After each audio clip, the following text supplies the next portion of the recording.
What's up guys, Maelstrom here. If you enjoyed then like and subscribe so I can keep on making these awesome videos for you guys. Chapter 1. The Beginning. A 7-year-old Uzumaki Naruto was running for his life from a group of drunken villagers. He didn't know what he did wrong. Sure, he played a couple pranks, wore an annoyingly bright orange jumpsuit, and slacked off in the ninja academy. But he didn't know what he deserved to be chased through the village like some sort of animal. They called him a demon, a monster, a leper. It wasn't the time for reminiscing, as right now he was trying to avoid a group of blood-hungry villagers. There he is. It's the demon, called a clearly drunk civilian. Normally this man would never hurt a small child, but this was no small child. This was the demon that attacked the village. This boy was the demon that had killed his father and sister. Dang it.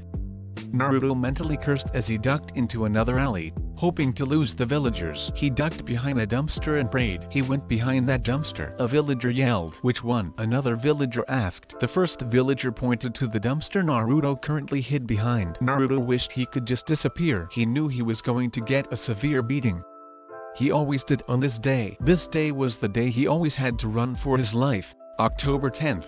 His birthday. It was also the day that 7 years ago the Yondaime Hokage had defeated the mighty Kyuubi no Kitsune, the nine-tailed demon fox. The Yondaime was Naruto's hero and inspired Naruto to want to become the Hokage. Naruto curled up into a small ball and cried. He cried for his crappy life. He cried for the beating he was about to endure, but most of all he cried for how weak he was to not be able to fight back. He imaged lying on his bed, no matter how uncomfortable it was. He imagined his home, the one place he was safe from these bad people. Then it happened. A warm sensation seemed to cover his entire body. His eyes fluttered open as he expected to see a group of angry villagers. He was wrong. What he saw was his old, worn apartment. How did I get here? He could have sworn he was just hiding behind a dumpster being chased by a group of villagers. His mind seemed to fly hundreds of miles an hour trying to process this information. 1 second he was one place, and the next thing he knew he was back at his apartment. Did he teleport? Only one way to find out, he mused. He then focused on a point on the other side of his room. He willed himself to be there often. He scrunched his eyes in frustration. Why won't it work? He yelled to himself. He tried to think about what he did to make himself teleport before Hatsit. He was unconsciously focusing chakra when he was thinking about his home. He then looked across the room and focused chakra throughout his body, at the same time willing himself to teleport across the room. 30 seconds passed and finally Naruto closed his eyes in frustration only to feel the warm sensation again. He blinked and looked to see himself standing in front of the wall that was previously across the room from him. He grinned at his accomplishment. No one would ever mess with him again. Time skip 5 years. Day of graduation. It's been 5 years since Naruto learned to teleport. Since that day he rarely took a beating as he could just step into an alley and teleport away. He didn't like the word teleport though, so he often referred to his ability as jumping. Nobody knew about his ability as far as he knew, as he only practiced it in secluded areas. No longer did he wear a bright orange jumpsuit. He opted to wear something stealthy, more suited for ninjas. Naruto now was clothed in loose black training pants with an orange stripe going down the side, taped at the ankle, a sleeveless black shirt, and had white bandages wrapped around his arms. After that night Naruto started to take his ninja training seriously. Although there is not much that you can learn without a proper teacher, he could now successfully perform the transformation, the replacement and the clone justice. His taijutsu was more of a street brawler, useless for a ninja, but great for a jumper. All in all he was an average student in the academy, not being the best nor the worst. He woke up early that day and took a quick shower before he had himself a bowl of ramen before he headed off to perform some light stretches to get ready for the academy test today. He was determined to pass this time, as the last time the only reason he failed was due to not being able to successfully perform a clone, something he could do now. After his light stretches he walked to the academy. Sure, he could just jump there, but he had time and sometimes he liked to walk. It was soothing really, to feel the morning breeze flow through his unruly hair. It was days like this that he really lived for. Peaceful mobs of villagers trying to kill him. He got to the academy 5 minutes before the bell would ring. signaling the start of the day. His eyes quickly grazed over the ninja hopefuls. He was confident in his ability to pass, and he knew most of his classmates would pass too. There was one person though that Naruto just couldn't stand. Uchiha Sasuke. He was cold towards everyone. He was popular but could care less. He had the whole Uchiha superiority complex and thought he was above everyone else. Something about his "I'm an Uchiha and I deserve more than you" personality really rubbed Naruto the wrong way. "I was here first," an annoying voice screeched. "No, I was." A just as annoying voice yelled right back. Oh great, if there were any two people who Naruto couldn't stand as much as the Uchiha, it was his faithful fangirls, Haruno Sakura and Yamanaka Ino. They were terrible Kunoki, caring more about their looks than their ninja skills. They also seemed to be obsessed with the class brooder and would do anything to get his attention. Oh bad they didn't get the hint that the Uchiha could care less about them. Yeah right, forehead. "I was so here first, so I'm sitting by Sasuke-kun," Ino yelled triumphantly. "Bullcrap, Ino pig. You and I both know I was here first, and Sasuke-kun likes way more than you," Sakura countered with a smirk, and she brushed the dust out of her pink hair. Sometimes Naruto wondered if she dyed her hair or if it was just natural, but then he would remember he could care less. This argument went on for about 5 minutes with neither contestant budging an inch. In the end they were interrupted when Naruto asked why they'd want to sit by the Uchiha. Well, T actually went more like this. Naruto snorted. "Why would you want to sit by the ammo duck ass anyway?" "Naruto, you baka, don't make fun of Sasuke-kun, he is way better than you in every way," Sakura yelled and tried to hit Naruto only for him to sidestep and she fell on the ground. Sakura's misfortune caused everyone to laugh. Even Ino, well everyone but Sasuke, Shino and Shikamaru, who was sleeping. "You baka," Sakura yelled and charged Naruto and yelling about how he tripped her. They were interrupted however as Iruka appeared in the room. "Everyone sit down now," Iruka yelled using his demonic head jutsu. Everyone was immediately seated as no one wanted to get in trouble on the day of the final test. "Okay class, as you know, today you will be taking your final Genin test to see if you will graduate and become full-fledged shinobi of Konoha. Being a shinobi is not a game and you will have to put your life on the line on a mission many times. You will also be expected to kill and die for your village." Iruka took a break. "Now we will start the tests. You will be tested on the clone, transformation, and replacement jutsu. Failure to do any of the three will result in immediate failure." "Abaram Shino, will you please come with me into the other room?" Naruto's last name was Uzumaki, so naturally he came at the end of the list. Some people would come out with a smile and a headband while others came out empty-handed. The most notable were Nara Shikamaru, Abaram Shino, Inizuka Kiba, Akimaki Choji, Hyuga Hinata, and Yamanaka Ino, who all came out with headbands. Naruto figured as much as they were all future clan heads. Next up was Uchiha Sasuke. "Uchiha Sasuke, would you please follow me to the other room?" asked Mizuki, Iruka's assistant. HN was the only response he got. All the Uchiha fangirls squealed at this point, having confidence that their crush would pass easily. A minute later Sasuke walked out sporting his headband on his head. "Go figure." "Uzumaki Naruto?" Mizuki asked, barely containing glee as he thought of his diabolical plan coming into place. "Good luck, Naruto," he said as he patted him on the back. "I don't need luck," Naruto said confidently as he entered the room, completely unaware of how much his life was going to change in the coming hours. "Would you please perform the transformation?" Mizuki asked in a monotone voice. Naruto put his fingers into the ram hand seal and a plum of smoke later an identical image of the Yondaime was standing there. "That was very good. Now the replacement." Mizuki vainly tried to hold in his joy. Again Naruto went through the required seals and replaced himself with a log. He also noticed that it was a lot harder to control his chakra and he was wasting a lot more than usual. He just brushed it off as nervousness. "Now would you please perform 3 clones?" Mizuki asked innocently. Naruto performed the necessary seals and a puff of smoke enveloped the room. Standing,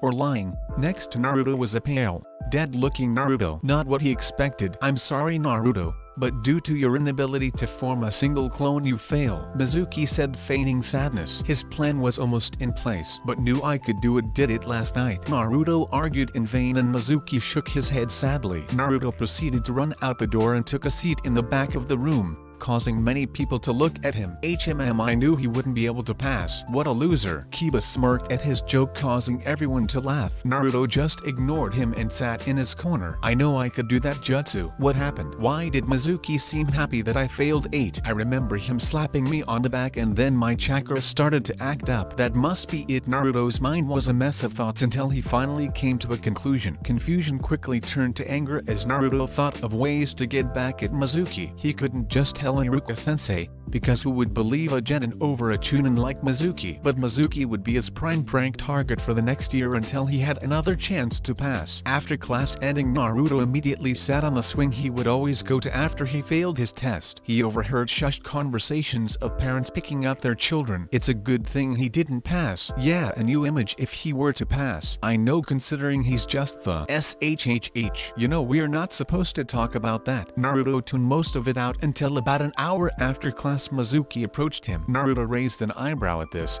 seeing as how Mizuki had caused him to fail. Sorry about how you failed, Naruto, Mizuki said with fake sorrow in his voice. It's okay, Naruto said. What was Mizuki up to? Between you and me, there's another way to pass, Mizuki whispered with a strange gleam in his eyes. This further intrigued Naruto. Really? How do I do that? All you have to do is steal the forbidden scroll of sealing from the Hokage's office and learn one jutsu, Mizuki explained. Naruto knew he was lying. He knew that the scroll of sealing was the village's sacred treasure, but he figured he'd get to learn a kinjutsu and then he'd take down Mizuki if he tried anything. Okay, I'll do it, Naruto yelled with fake joy. Good. Here's a map of the guard layout. You must get the scroll and go to training ground 16. There you can learn a jutsu from it and pass, the traitorous Chunin said as his plan worked better than he thought. Shortly after Mizuki left, Naruto decided he'd get the scroll fast and possibly learn 2 jutsu, so he jumped into the Hokage tower and made his way to the room. He pressed the part of the wall Mizuki described and walked into the room. That was just too easy. He picked up the scroll of sealing and jumped to training ground 16. Naruto then opened the scroll. The shadow clone jutsu allows the user to split their chakra and produce a solid clone of the user. The shadow clone,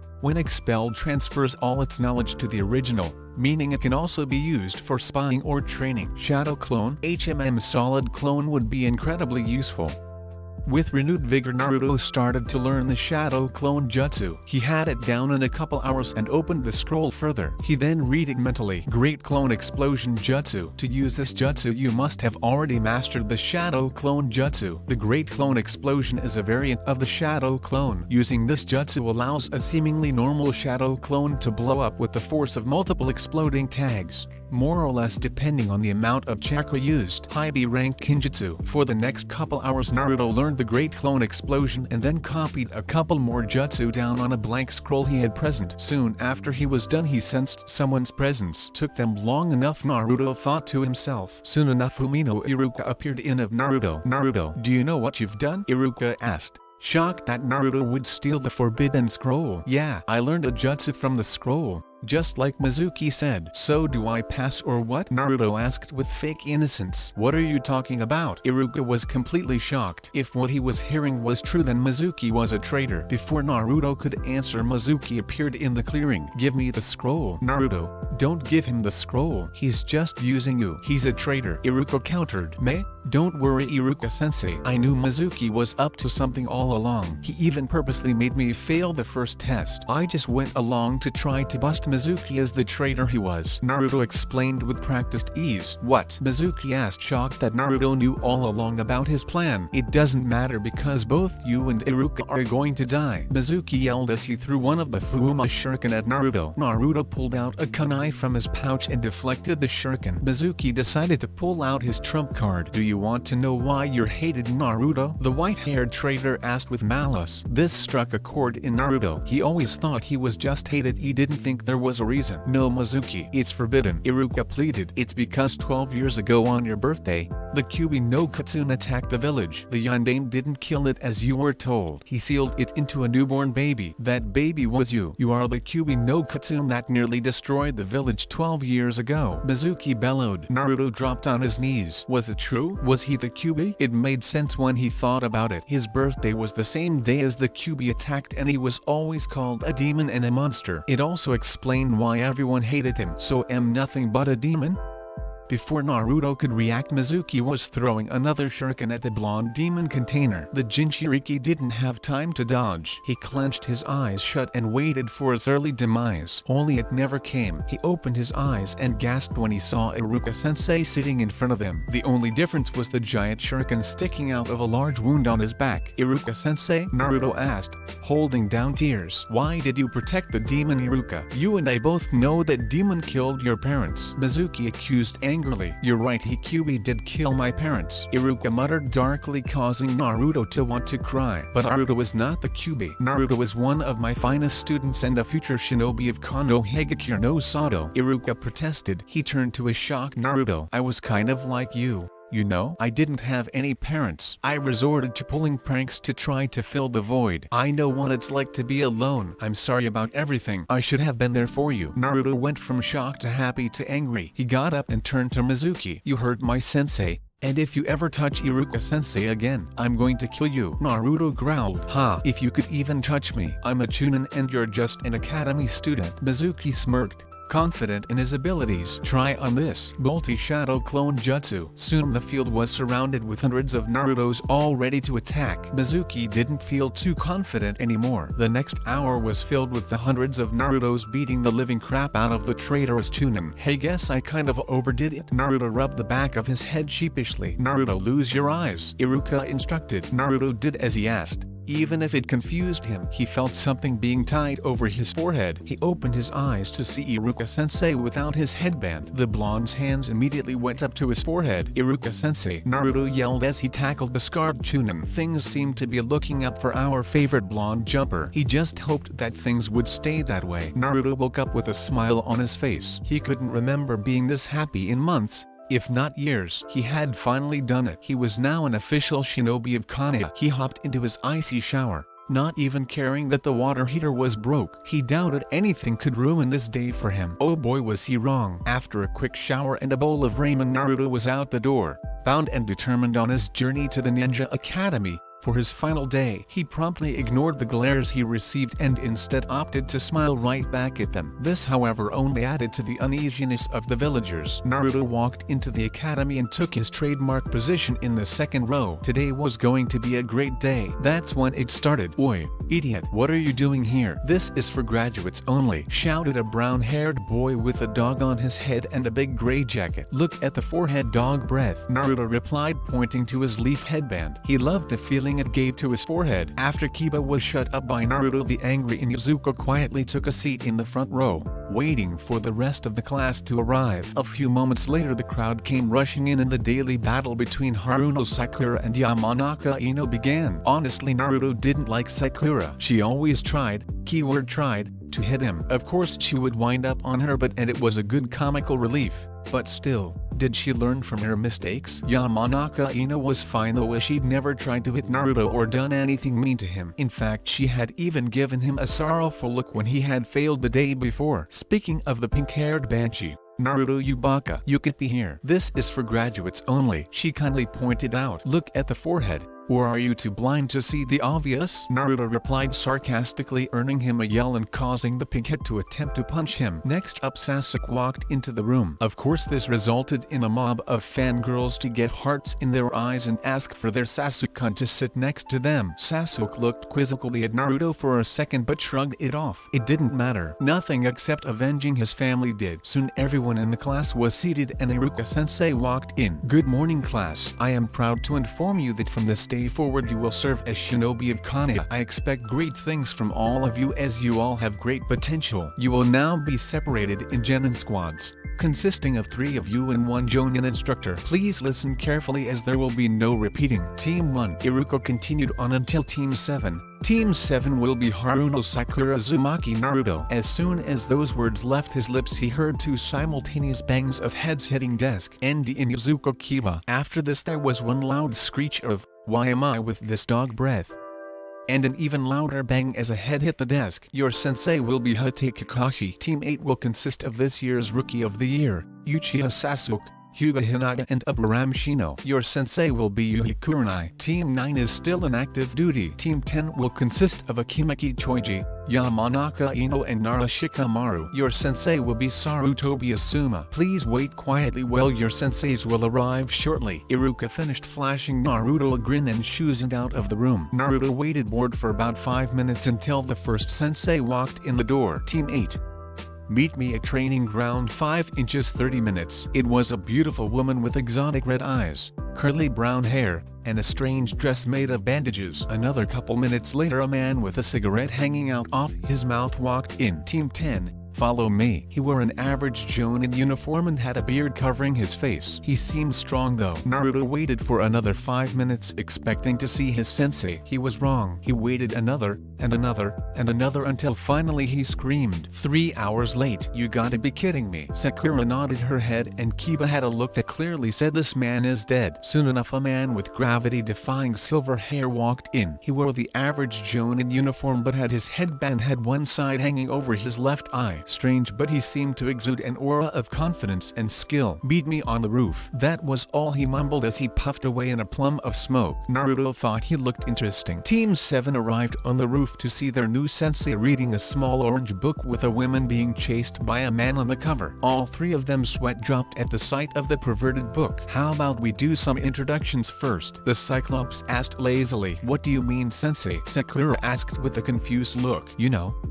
likes, dislikes, hobbies, dreams, and all the normal stuff. He replied lazily. Can you go first so we know what to do? Sakura asked timidly. Fine. My name is Hate Kakashi. I have many likes, and not as many dislikes. HMMH and I also have many hobbies. My dreams are too complicated for you guys to understand, he said, not once taking his eyes from his book. The three genin blinked in surprise. All they had learned was his name. You next, Pinky. Sakura glared at the name but continued. Either way, my name is Haruno Sakura. My likes are. At this she got a dreamy look in her eyes and blushed. My hobbies are. This time she blushed and squealed. My dream is. Now she almost burst the team's eardrums with a squeal. My dislikes are Ino Pig and Naruto Baka. She finished, pumping her hand in the air. Kakashi sighed. Great fangirl. Okay, you next, Blondie. Naruto glared at the one-eyed Jonin. My name is Uzumaki Naruto. My likes are ramen, training, and the few precious people I have. My dislikes are the 3 minutes it takes for ramen to cook,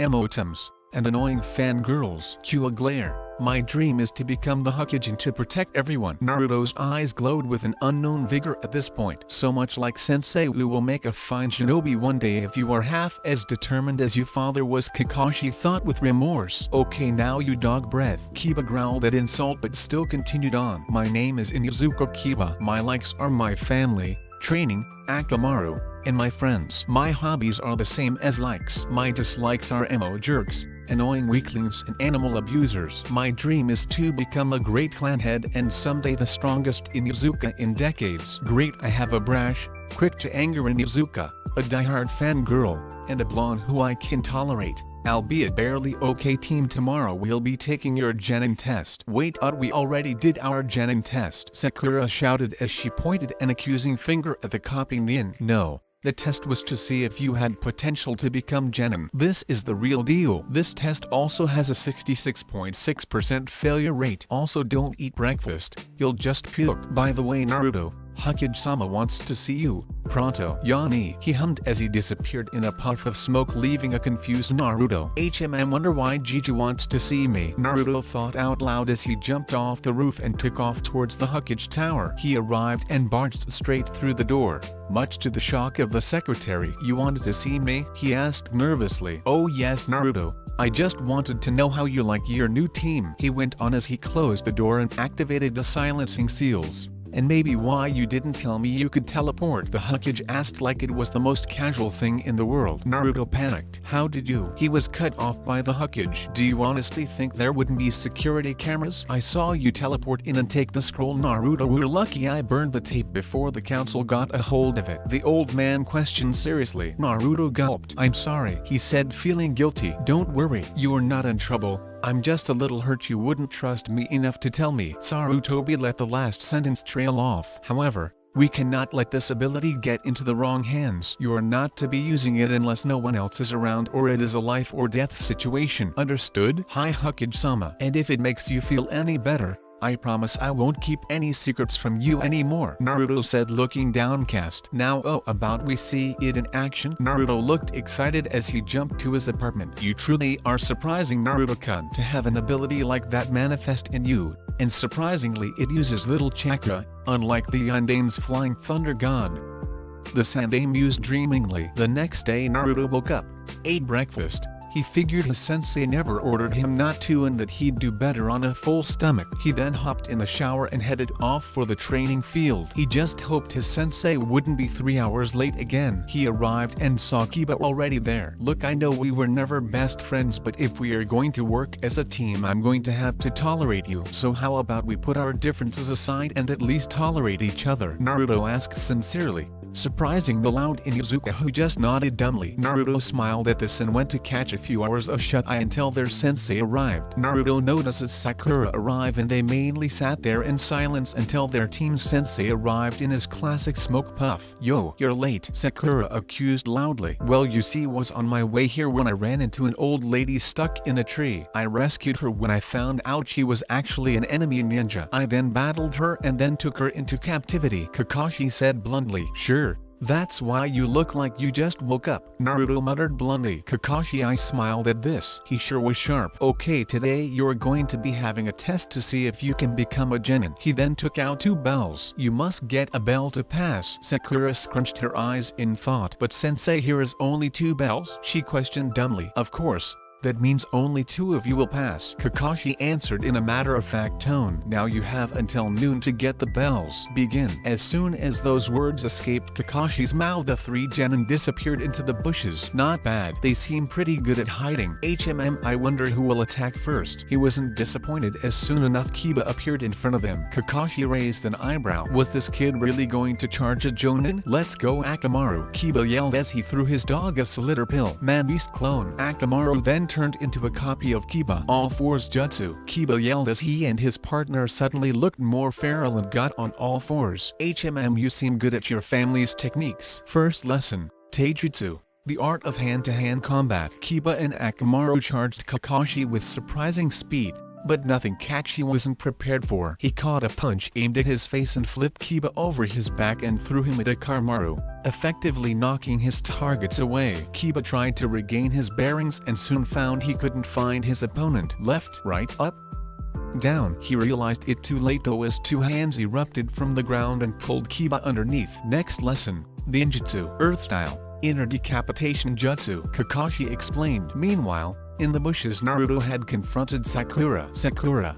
don't you think there is something odd about this test? We are just genin and yet they expect us to be able to take on a jonin? And who has ever heard of a 2-man genin cell? Just think of the Sanin. A knowing look all of a sudden developed on Sakura's face. Oh, the true meaning of the test is teamwork. I get it. Yes, let's go dig Kiba out and make a plan to take down Kakashi-sensei. Sakura nodded and they jumped across the trees to their down teammate. Naruto created a couple shadow clones to dig Kiba out, earning a dumbfounded look from their leader. Here was a kid no older than 12 making solid clones. The Naruto's digging Kiba out whispered the true meaning of the test in Kiba's ear as they were digging him out. Kakashi's eyebrows rose at this. They caught on so quickly. No one, not even his team when he was a genin, had caught on this fast. Soon enough the tree genin disappeared. Kakashi waited for a few minutes until he heard a cry of shadow clone jutsu. He then dropped his book at the sight of all of the clones. There had to be dozens, no hundreds of clones. He knew he had made the right decision in training this team instead of Sasuke, like the council tried to force on him. Flashback. Kakashi lazily walked into the council chamber,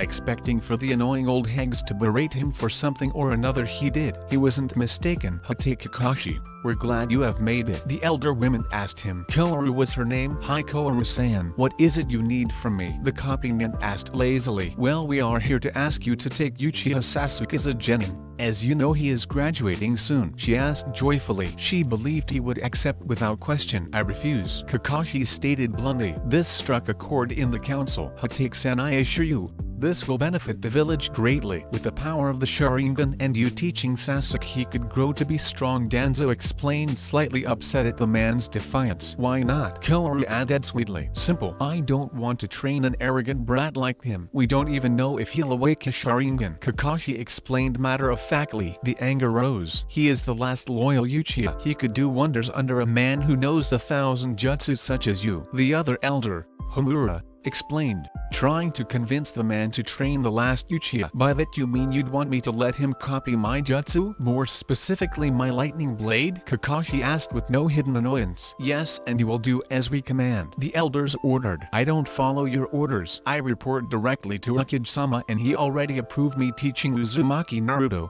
Haruno Sakura and Inuzuka Kiba. Kakashi explained angrily. What? You'd rather teach the demon than the last loyal Uchiha? At this point Kakashi's ki rose through the roofs. How dare these people insult his sensei's son? He was the hero of the village. Are you really accusing the savior of this village, the boy who holds back it, to be a demon? Kakashi challenged angrily. Yes, he's nothing but the Kyuubi, a random counselor yelled with a voice full of hate. This crossed the line for Kakashi, making three-hand seals faster than anyone could see. Kakashi's lightning blade flared to life. For breaking the law of the Sandaime and insulting the village's hero, the punishment is death. With that he disappeared and reappeared in front of the villager, plunging his lightning-filled hand into the ignorant fool's chest. After he was done he glared at the rest of the council, daring them to try to challenge his beliefs. All he got was gulps. I'll be taking my leave now. Kakashi smiled as he puffed away, knowing he would be getting a talking to from the Hokage, even if technically he was just justifying the Sandaime's law. Kakashi's eye widened as he realized that the Narutos were already upon him. Crap, I was zoned out too long.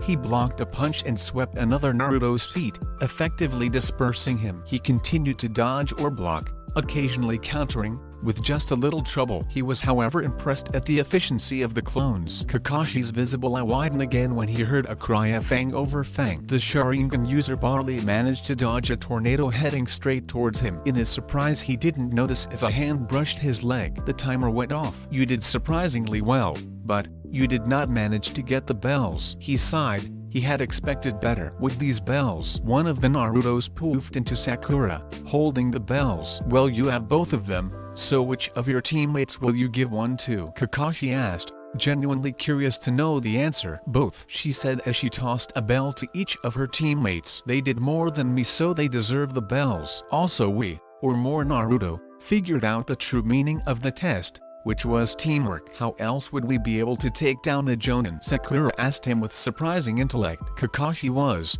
for the lack of a better word, impressed. He hadn't expected his team to figure that out so easily. Well, is that so? I'm proud to announce that you are now true Genin. Meet me here tomorrow at 8 AM for your first mission and then we will start your training. The Scarecrow concluded happily as he smiled at his new Genin. He knew they would grow up to be great someday, with a little guidance and a few pointers here and there. Woohoo! We did it, Akamaru, yelled an extremely happy Kiba. Yes, just wait until I tell Sasuke-kun. Guess who? Sweet, I'm finally a ninja, muttered Naruto dreamily. Hokage Tower. Soon enough the various Jonin assigned to take teams this year had all arrived at the Hokage Tower to inform their leader of their new team, or if they failed the team. Please start, Kurenai-san, the old Hokage questioned joyfully. Of course, Hokage-sama. Team 8, consisting of Hyuga Hinata, Uchiha Sasuke and of Aramshino has passed, albeit barely. Sasuke refused to work with his teammates at first, and it was not until he gave his lunch to Hinata that I saw promise out of him. The Sandaime sighed,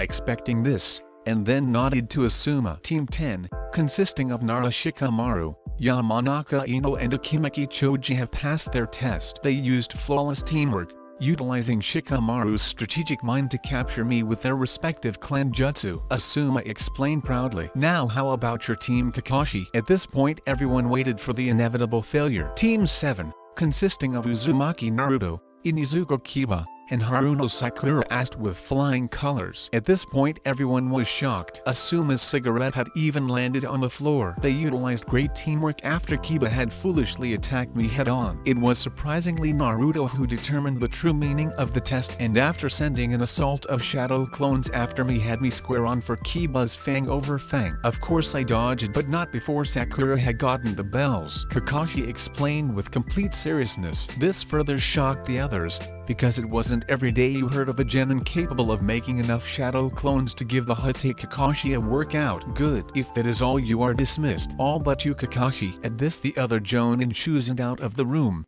leaving the scarecrow and the professor left. Now Kakashi, I know you know about Naruto's heritage. Hiraishin trailed off. Of course I know he's Minato's son. I mean, he is like a clone of him. Kakashi yelled like it was the most obvious thing in the world, which surprisingly, it was. Yes, but we can't let this get out, as Minato had a lot of enemies. Minato had left in a scroll a set of instructions that we are to tell Naruto of his heritage when he became a chunin. The professor explained. Of course I understand, but that's not why I called you here. Sarutobi took a puff out of his pipe. Then why did you? Kakashi asked nervously. It has come to my attention that Naruto has developed certain abilities, ones with great effects. Using these abilities, I wouldn't be surprised if Naruto could defeat a chunin in all-out combat. Sarutobi explained, causing Kakashi's eyebrow to rise. What are these abilities, Hokage-sama? He asked with great interest. That is something you must ask him yourself. However, I would like you to know about this ahead of time, as he is your student after all. Let me just say that this ability is similar to your sensei's prize technique, he said, choosing his words carefully. You are dismissed. Kakashi was now shocked,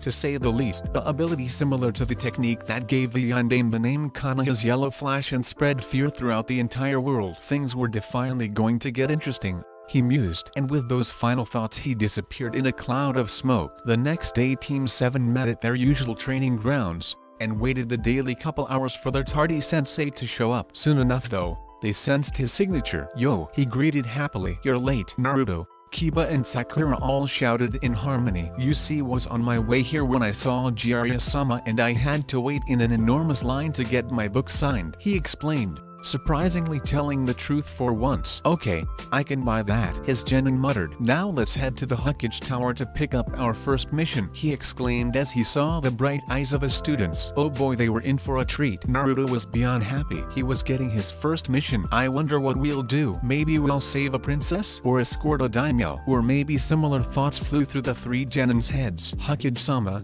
Team 7 reporting for our first mission. Let's see, you have cleaning the Inuzuka's kennel, babysitting, chasing Tora, or the Hokage went on, causing the three genin to face fault at the lame missions. This was going to be a long career. After a couple missions, the three genin were gathered around their sensei, because he had promised them training. Okay, today we will be determining your elemental affinities. There is a set of exercises to master your element, but we are mainly doing this to see what jutsu will come more naturally to you. Just focus chakra into this paper. If it splits in half, you have wind. If it crumples up, you have lightning. If it burns, you have fire. If it gets wet, you have water. And if it turns to dust, you have earth, Kakashi explained, slipping into lecture mode. The three genin were awestruck as they stared intently at Kakashi. They each then took a piece of paper. Sakura's card got wet, meaning she was a water type. Kiba's card turned to dust, meaning he was an earth type. Naruto was surprising. His card split in half, meaning he was a wind type. Surprisingly, there was not many wind types in Konoha. Okay, now I'll teach you each a basic jutsu for each of your elements. Don't be surprised when it takes you a while to master the jutsu though, as you are just new genin. Sakura, I'll be teaching you the water release, water wall jutsu. It is a defensive C-rank water jutsu and is used to create a wall of water to surround you. Obviously you will need to be near a water supply to use it. He showed her the seals and she ran off to practice it. Kiba, you will be learning an offensive earth technique called the earth release, earth spear jutsu. This jutsu allows the user to stick his hand in the ground and pull a spear made of earth out. It is also C-rank. Once mastered, you can pull other weapons out as well. He then showed Kiba the seals and he ran off to practice it. Next, Naruto, I will be teaching you a C-rank offensive wind jutsu called the wind release. Great breakthrough. It allows the user to create a gust of wind capable of knocking the enemy over with. The more chakra you pump in, the stronger it becomes. He then showed Naruto the seals and our blonde protagonist ran off the practice. The next couple weeks went by quickly. After not being able to do their techniques, they bugged Kakashi into teaching them tree walking, which took Sakura a couple hours, Naruto a week and Kiba 5 days to master. This helped a lot with their control. Dog breath in position. Kiba muttered angrily into a microphone, vowing to hurt his blonde teammate. Pink banshee in position. I hate you, Naruto, Sakura whispered with anger clearly written in her voice. Future Hokage in position. Naruto replied back. Good team. Move out. With this, the three genin jumped out of the trees and grabbed the wretched cat that had ruined days of their lives. They had caught the thing at least 10 times. Of course the cat kicked and scratched and Naruto couldn't make a shadow clone carry it as it would disperse it, so he was stuck carrying it back to the Hokage Tower. Hokage-sama, Team 7 reporting mission success. Kakashi bowed to the aging Hokage. Good work, now we have babysitting the daimyo's nephew. Or the Sandaime didn't get to finish as Naruto burst out in anger. No,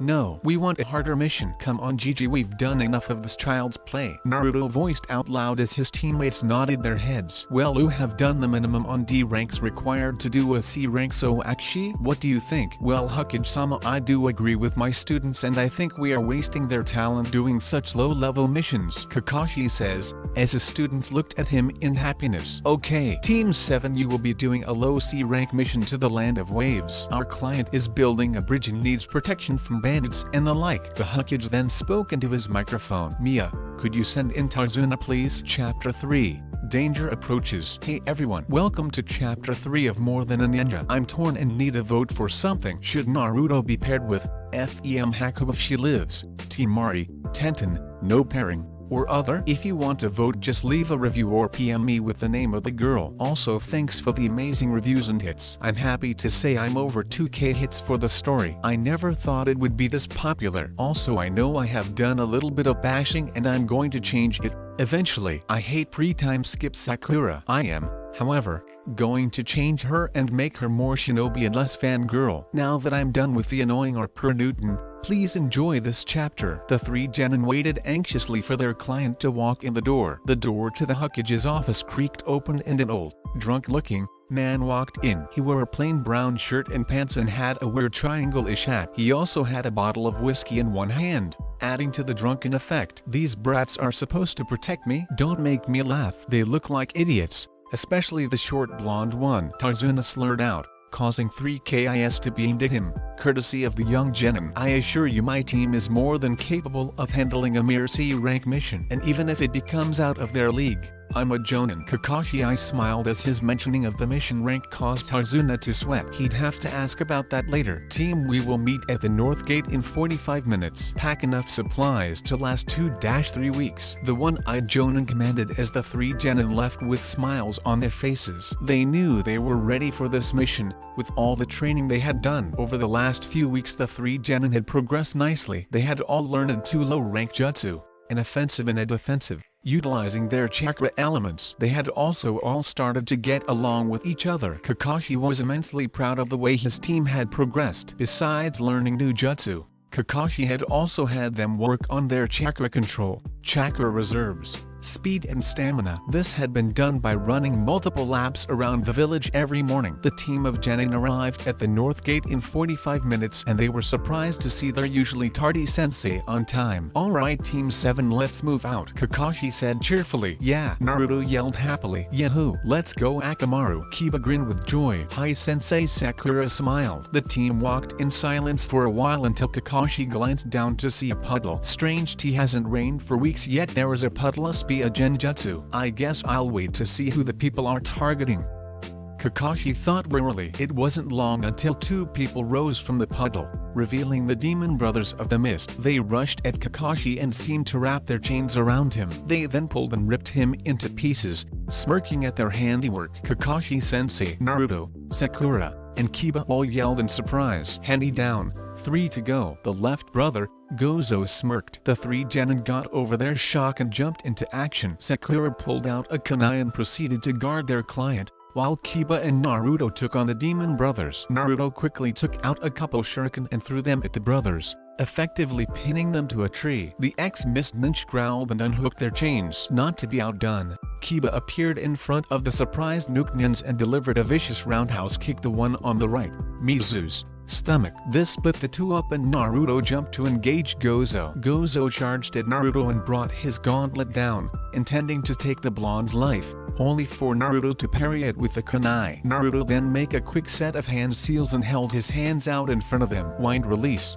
Great breakthrough, Naruto yelled as a giant gust of wind flew at the missing ninja with surprising speed. It hit Gozo head on and knocked him unconscious. Naruto let a breath he didn't know he had been holding out. Kiba charged at the former mist ninja, already in his all-fours jutsu. He tried to swipe the man only for him to block with his gauntlet. You'll have to do better than that. Mizu mocked with a smirk. Kiba growled and started rapidly spinning fang over fang. He yelled as he flew at the surprised shinobi. Mizu threw himself to the right only to find a kunai pointed at his neck. Game over, the somehow alive copy Nin said. But how we killed you? Mizu did a great impression of a fish out water. Kakashi just pointed to the pile of logs sitting where he was killed. Mizu's mouth made an O. Kakashi-sensei, you're alive, Naruto shouted as he threw down Gozo's unconscious body. I would have had him even if you didn't show up, Kiba whined. Yes, but I didn't want you to knock him out, or else I couldn't interrogate him, Kakashi explained as he tied the two brothers together. Now who were you after? Kakashi growled out, suddenly turning from the laid-back sensei to the famed Sharingan Kakashi, killer of hundreds. It was the bridge keeper, Mizu muttered weakly. Who were you working for? The man spit on Kakashi's face. Go to hell. Kakashi then hit a pressure point, knocking him out. He then turned to the sweating self-proclaimed super bridge builder. Care to explain? He asked with a glare. I don't know what you're talking about. Tarzuna lied through his teeth. You're lying, Kakashi accused. Tarzuna sighed, knowing he was caught. Well, you see, a few years back a man named Gato arrived in Wave. Sakura cut him off. You mean Gato of the Gato shipping industry? Yes, that Gato. He is one of the richest men in the world. He does indeed own a shipping industry, but that's not where he makes most of his fortune. He works with drugs, slaves, women, and lots of other illegal things. This isn't why he wants me dead, though. Gato took complete control over our economy, leeching away our money and leaving us in poverty. Our only hope lies in the bridge I'm building. I lied about the mission rank because we don't have enough money for a B or A rank mission. I beg of you, please continue on with the mission. Without you our country will lose all hope and I will die. And if I die my daughter and cute grandson will hate you and Kanya. Tarzuna finished. You deliberately lied about the mission rank,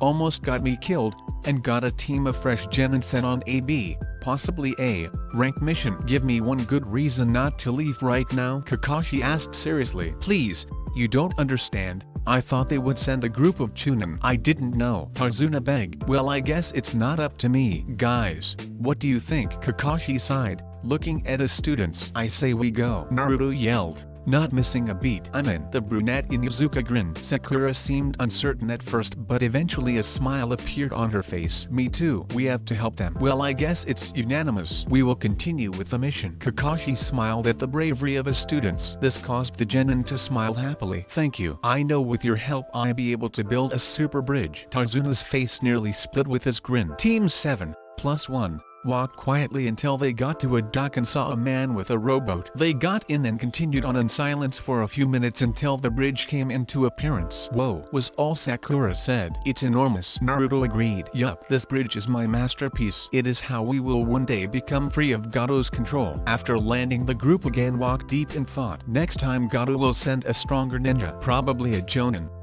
Kakashi thought worriedly. Surprising everyone, Naruto threw a kunai into a bush. Everyone tensed only to relax as they saw a small rabbit hop out. Naruto, you baka, you almost killed the poor thing, Sakura yelled in a protective manner. Kakashi's one visible eye narrowed. That rabbit had a white coat, and it's the middle of summer. That means it must have been kept indoors. It must have been used for a substitution. Kakashi panicked as he came to that conclusion. Everyone get down, he yelled as he threw himself over the bridge builder. The three genin ducked and saw a giant cleaver sail over their heads and right into a tree. Then a man appeared on the handle of a nearly 7-foot-long blade. The man was wearing cameo pants, arm warmers, wasn't wearing a shirt and had his headband on sideways. He also wore bandages wrapped around his face. Kakashi's eye narrowed. Zabuza Momoki, the demon of the mist. To what do I owe the honor? Hate Kakashi. No wonder the demon brothers lost. I'll give you one chance to hand over the bridge builder or I'll kill you and your little twerps. Kakashi pulled out a kunai at this. Zabuza saw this and put his hands in a seal. All of a sudden the mist rolled in and the four Konohanin couldn't see a thing. This killing intent is tremendous. Is this what a Jonin is capable of? I can stand it. I'm going to kill my Kiba, thought as Zabuza's killing intent nearly suffocated him. Guys, Protect the bridge builder. I won't let a teammate of mine die. Kakashi smiled at his team as he pulled up his headband. The Sharingan? So soon? I'm glad to see you are taking this seriously. The demon of the mist's voice seemed to come from everywhere in the mist. There are 8 points to end a life in one hit. Which should I choose? Zabuza spoke menacingly. Kakashi narrowed his eyes as Zabuza appeared behind the bridge builder,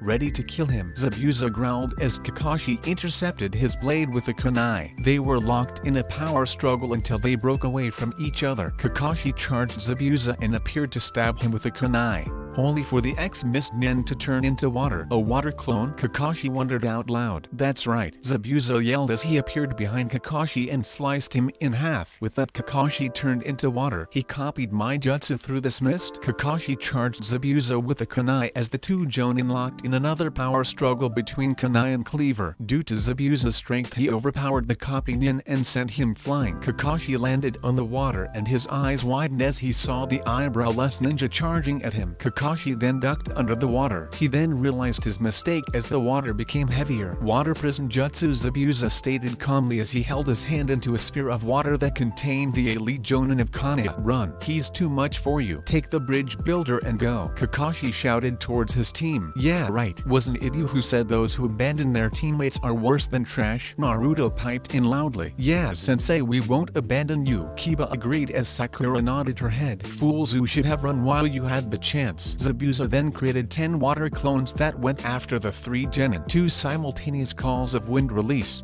great breakthrough and earth release. Earth spear jutsu were heard as a giant gust of wind hit the clones head on, dispelling 6 of them. Kiba then threw a spear and dispelled the rest. Next, Naruto reached into his bag and grabbed a giant shuriken and threw it to Kiba. Kiba understood the hidden message as he opened up the shuriken and threw it at the masked enemy. You think your little toy is going to help you? Zabuza challenged mockingly, catching the shuriken only to be caught off guard as he sees a second shuriken in the first one's shadow. He then smirks and jumps over it. Is that all you got? He quickly turned his head to see the second shuriken transform into Naruto as he latched onto Zabuza's back and held the kunai to his neck. Gotcha, the blonde Jinchuriki said with a smirk. Zabuza growled, knowing he couldn't get the blonde off with keeping Kakashi in his prison. He sighed and released the prison and he turned into water, shocking Naruto but releasing Kakashi at the same time. Good work getting me out, Naruto, but I'll take it from here. Kakashi motioned for Naruto to leave. You think you can defeat me now? Zabuza growled as he started a long sequence of hand seals,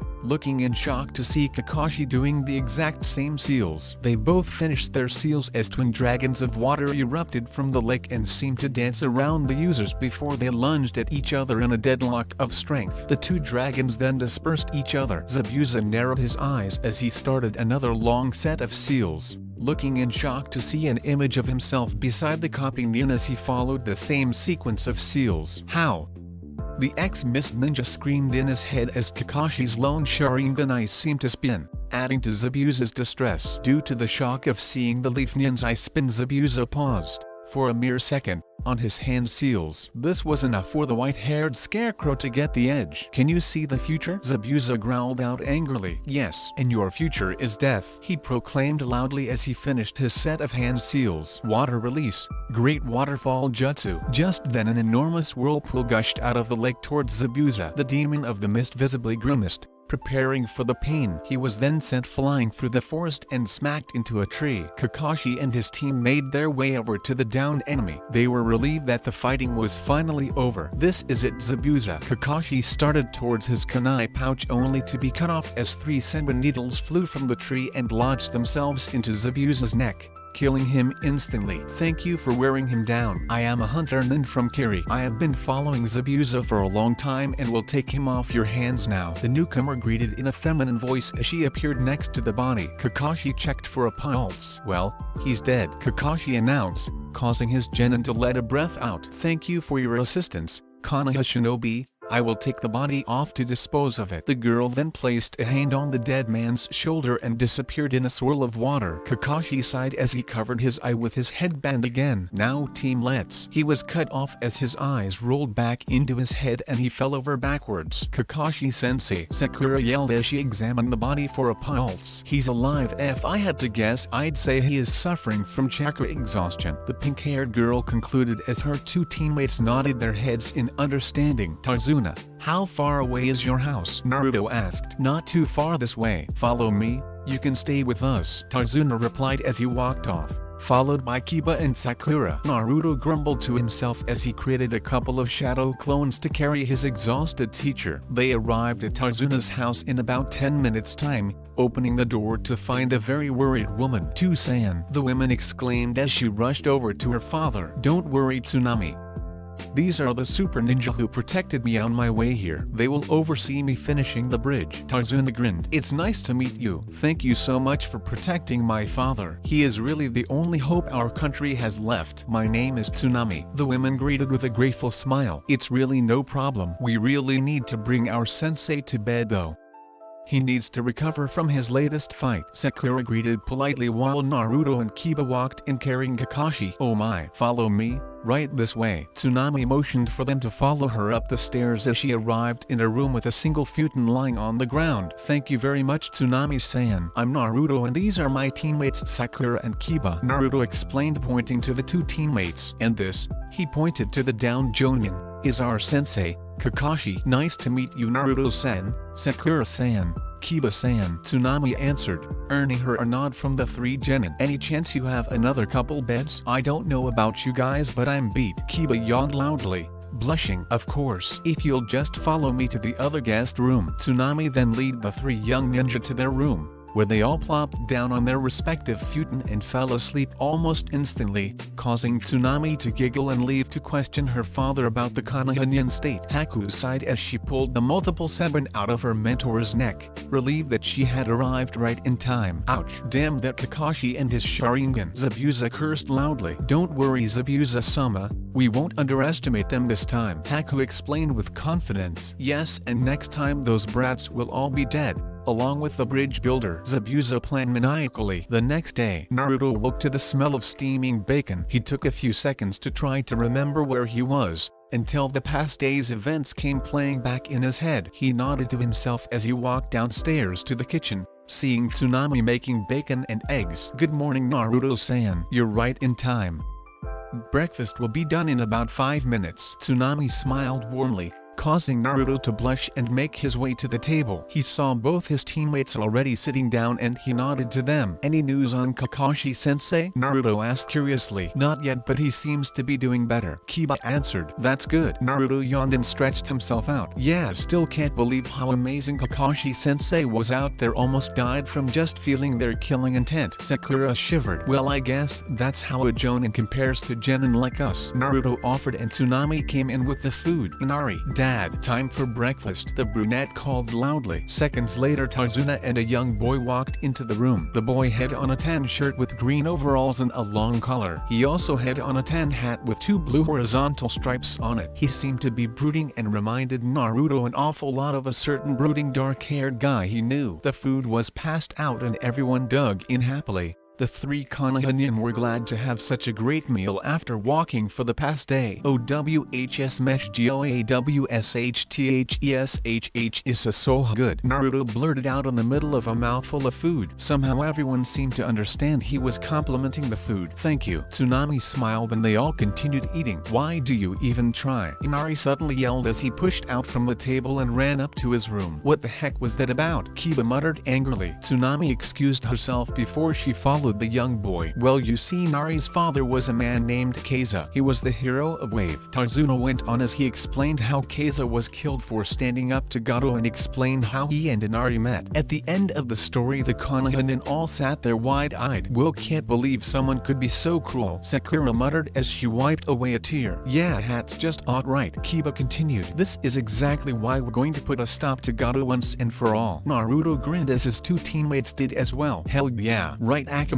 Kiba joined in. "Bark bark." Later that day, the three genin were inside their sensei's room, waiting for him to wake up. The lazy jonin groaned and his eyes fluttered open. "What hit me?"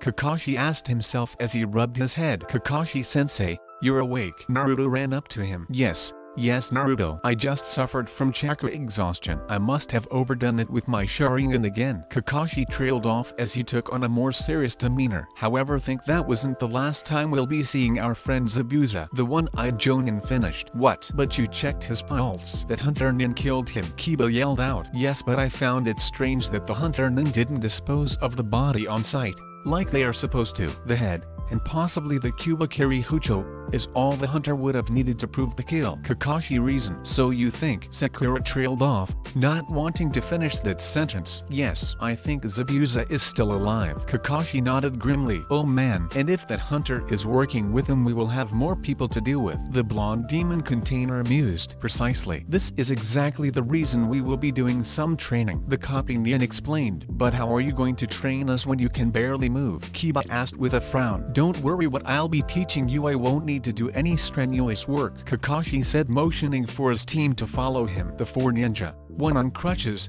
arrived at a small clearing with a pond in the middle. Today we will be learning water walking. Water walking is an advanced chakra control technique, much like tree climbing, except you have to constantly focus chakra to your feet. This will not only improve your control to the level needed for me to teach you your next jutsu, but will improve your capacity as well, Kakashi explained as he took a step onto the water and seemed to stand directly on top of it. Cool, Naruto shouted as he focused chakra to his feet and stepped out onto the water, only to yelp as he splashed into the freezing cold water. He grumbled as he got out and took his shirt off. Oh, and by the way, if you don't do it right, you fall into the approximately 45-degree water. Kakashi smiled at his student's misfortune as he left to catch up on his reading. The three genin dragged their feet into Tarzuna's house after a hard day of training. They had each progressed nicely, to the point where Sakura could do the water walking exercise for 15 minutes before she ran out of chakra. Kiba could take about a half dozen, give or take a few, steps into the lake before he would slip with his control, and Naruto could take around 5 or 6 steps before he would fall. Overall, Kakashi was incredibly proud of his students for doing so well for their first day. They flopped down into their seats and were served dinner with the rest of the family. It was chicken teriyaki with rice balls, classic but good nonetheless. The dinner, however, was interrupted from a small boy slamming his silverware on the table. Why do you try so hard? You can't win. Gato will just kill you, he yelled angrily. Well, giving up doesn't help at all, does it? Maybe you are willing to give up without a fight, but not as kid, Naruto argued. You don't understand what he will do. You don't know anything about pain or suffering. You've lived a worry-free life back in your village, Inari called darkly, on the verge of tears. Shut up. You think I don't understand pain? Naruto yelled. I don't give a shit if your father figure died, because guess what? I never had one. I never had any family. I have been hated by the entire village for something I have no control over. I've been running from angry mobs since I was 5. So you think you've had it rough? Well, grow up, kid, because there's always someone who's had it worse. Naruto growled out as he pushed in his chair and left the house, saying he was going to go train. Naruto sighed as he worked on his water walking. He knew he had gone a little far with the kid, but to be fair, the kid was just asking for it with all that whining and complaining, not to mention he reminded Naruto a lot like a certain Tem he knew. Of course he'd apologize to the kid once he got back. Naruto yawned as he made his way back home. On the way he decided to just sleep outside, so he crawled up into a ball under the tree and fell asleep. Meanwhile, back at the house, Tsunami confronted Kakashi. What your student said back there, is it true? Tsunami asked as Sakura and Kiba listened in quietly. Yes, but he sugar-coated it as well. He never had a family and he was kicked out of the orphanage when he was 5. Since then he has been living in a beaten old apartment. He is also hated by most of the village for reasons I can't say. Kakashi seemed to sink into his clothes at this point. In all reality, Naruto should be seen as a hero for what happened to him, but the village is too blind to see what's not directly in front of their faces. Kakashi muttered angrily. I would have never guessed he always seemed so happy, oh, full of confidence. I would expect him to be like Inari, but worse, for all that happened to him. Yeah, I know what you mean. In all reality, he should have ended up like Inari. Somehow he didn't. And you know what? Kakashi asked rhetorically. I don't think I've ever once seen him cry. I guess he just decided one day that crying wouldn't change anything. Sadly, his trust is very thin and he only trusts a select group of people. I'm proud to be part of this group, Kakashi thought as he remembered his conversation with Naruto a couple weeks ago. Flashback. It was the day after Kakashi's talk with the Hokage and he was going to confront his blonde student about this ability. The only problem was he had no idea where to find his student. He had checked Ikaraku's, the Hokage monument, and his apartment. He was about to give up when he felt a spike of familiar chakra come from a nearby training field. He rushed over to investigate. He gasped in shock as he saw his student create at least 1,000 shadow clones. How? Kakashi whispered to himself as he saw his blonde student have an all-out free-for-all fight with his clones. This lasted 20 minutes until Naruto was the last one standing. Naruto panted after his training only to hear clapping as he turned to see his tardy sensei standing in a tree. He was shocked that he couldn't sense the man. Kakashi-sensei, what are you doing here? Naruto questioned. Well, I was looking for you and I couldn't help but notice your little battle royal. Kakashi, I smiled. But the reason I came to find you was because the Hokage told me you have an interesting ability,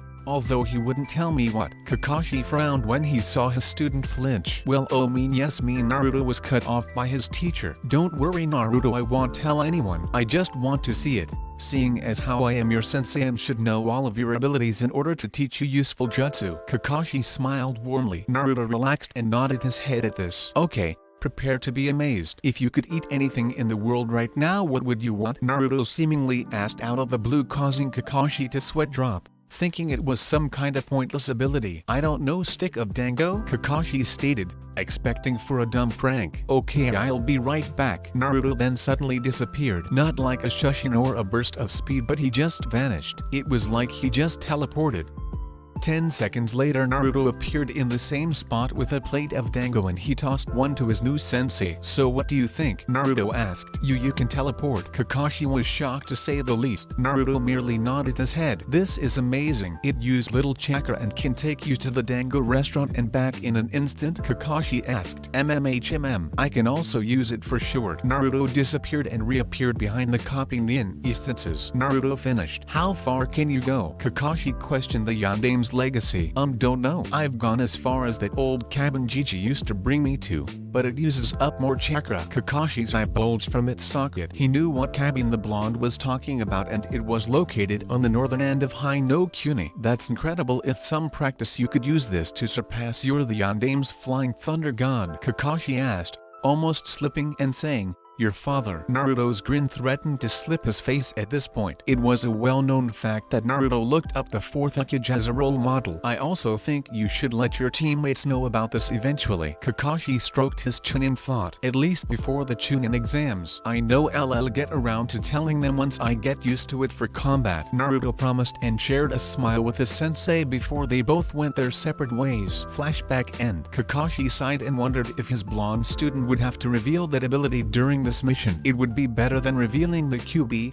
However, a young girl in a light pink kimono walked into the forest with a small basket in her arm. Her eyes narrowed as she saw someone sleeping in the forest she was in. Her eyes looked at the black-clad blonde before she realized he was one of the Konoha ninja from before. She slipped out a senbon from her sleeve and slowly moved it to his neck before she decided against it and instead opted to shake him gently by the shoulder. Hey, wake up, you'll catch a cold if you sleep out here. This was the sound Naruto woke up to as he saw the single most beautiful girl he had ever seen. She had long brown hair and soft chocolate eyes and a warm smile. Thanks, but I don't get sick very easily, Naruto explained. Haku nodded and asked, why were you sleeping out here anyway? Well, you see, I was out training late last night and I didn't feel like going back to the house, Naruto replied sheepishly as he rubbed the back of his head. So you're a ninja? Haku asked. Yup, Naruto chirped happily. You seem pretty strong. Why do you need to train? Haku asked curiously. Well, I'm not strong enough. You see, we're on a mission and I need to be strong if I want to protect my friends. Naruto pumped a fist in the air at this last part. So you have people that are precious to you? Haku asked with interest in her voice. Images of the old man at Ichiruka's,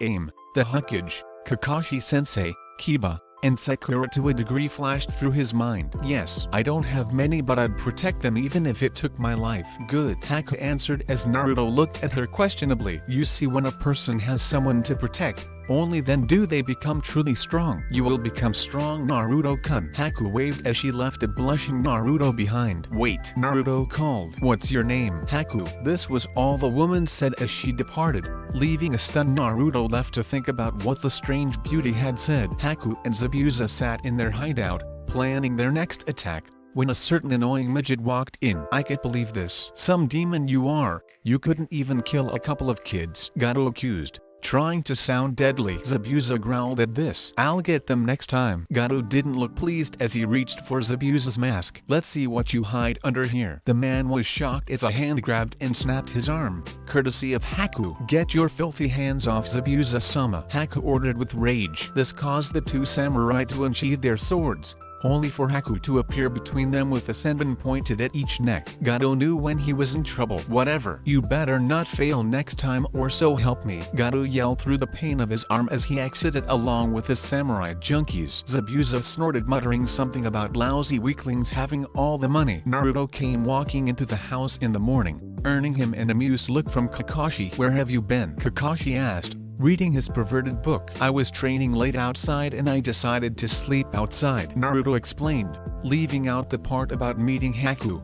Kakashi mumbled as he giggled perversely at his book. Naruto just sat down at the kitchen and ate his cold breakfast, wondering if the book Kakashi read every single day ever had an ending. Soon Kiba and Sakura appeared down the stairs. Good. You're all here. I figure it will be at least a week until Zabuza recovers from his death-like state, so we have 5 more days to perfect the water walking exercise. By the end of the week I expect each of you to be able to walk on the water for prolonged periods of time, Kakashi explained, earning him 3 simultaneous highs. As the week went on, Sakura mastered the exercise by about the 4th day while Kiba mastered it on the 6th. We were now on the 7th as both the two stated genin were sitting at the table eating dinner. Where's Naruto? Sakura wondered loudly. He's still working on that exercise, Kiba answered. I don't get why it's taking him so long. Kakashi answered this question for him. Well, you see, Kiba, Naruto has much larger chakra reserves than you, or even me. This caused Kiba to go wide-eyed. Although this is a double-edged sword as it makes his chakra control very bad, although knowing him he won't quit until he has learned it. Kakashi finished with a smirk. Kiba nodded at this,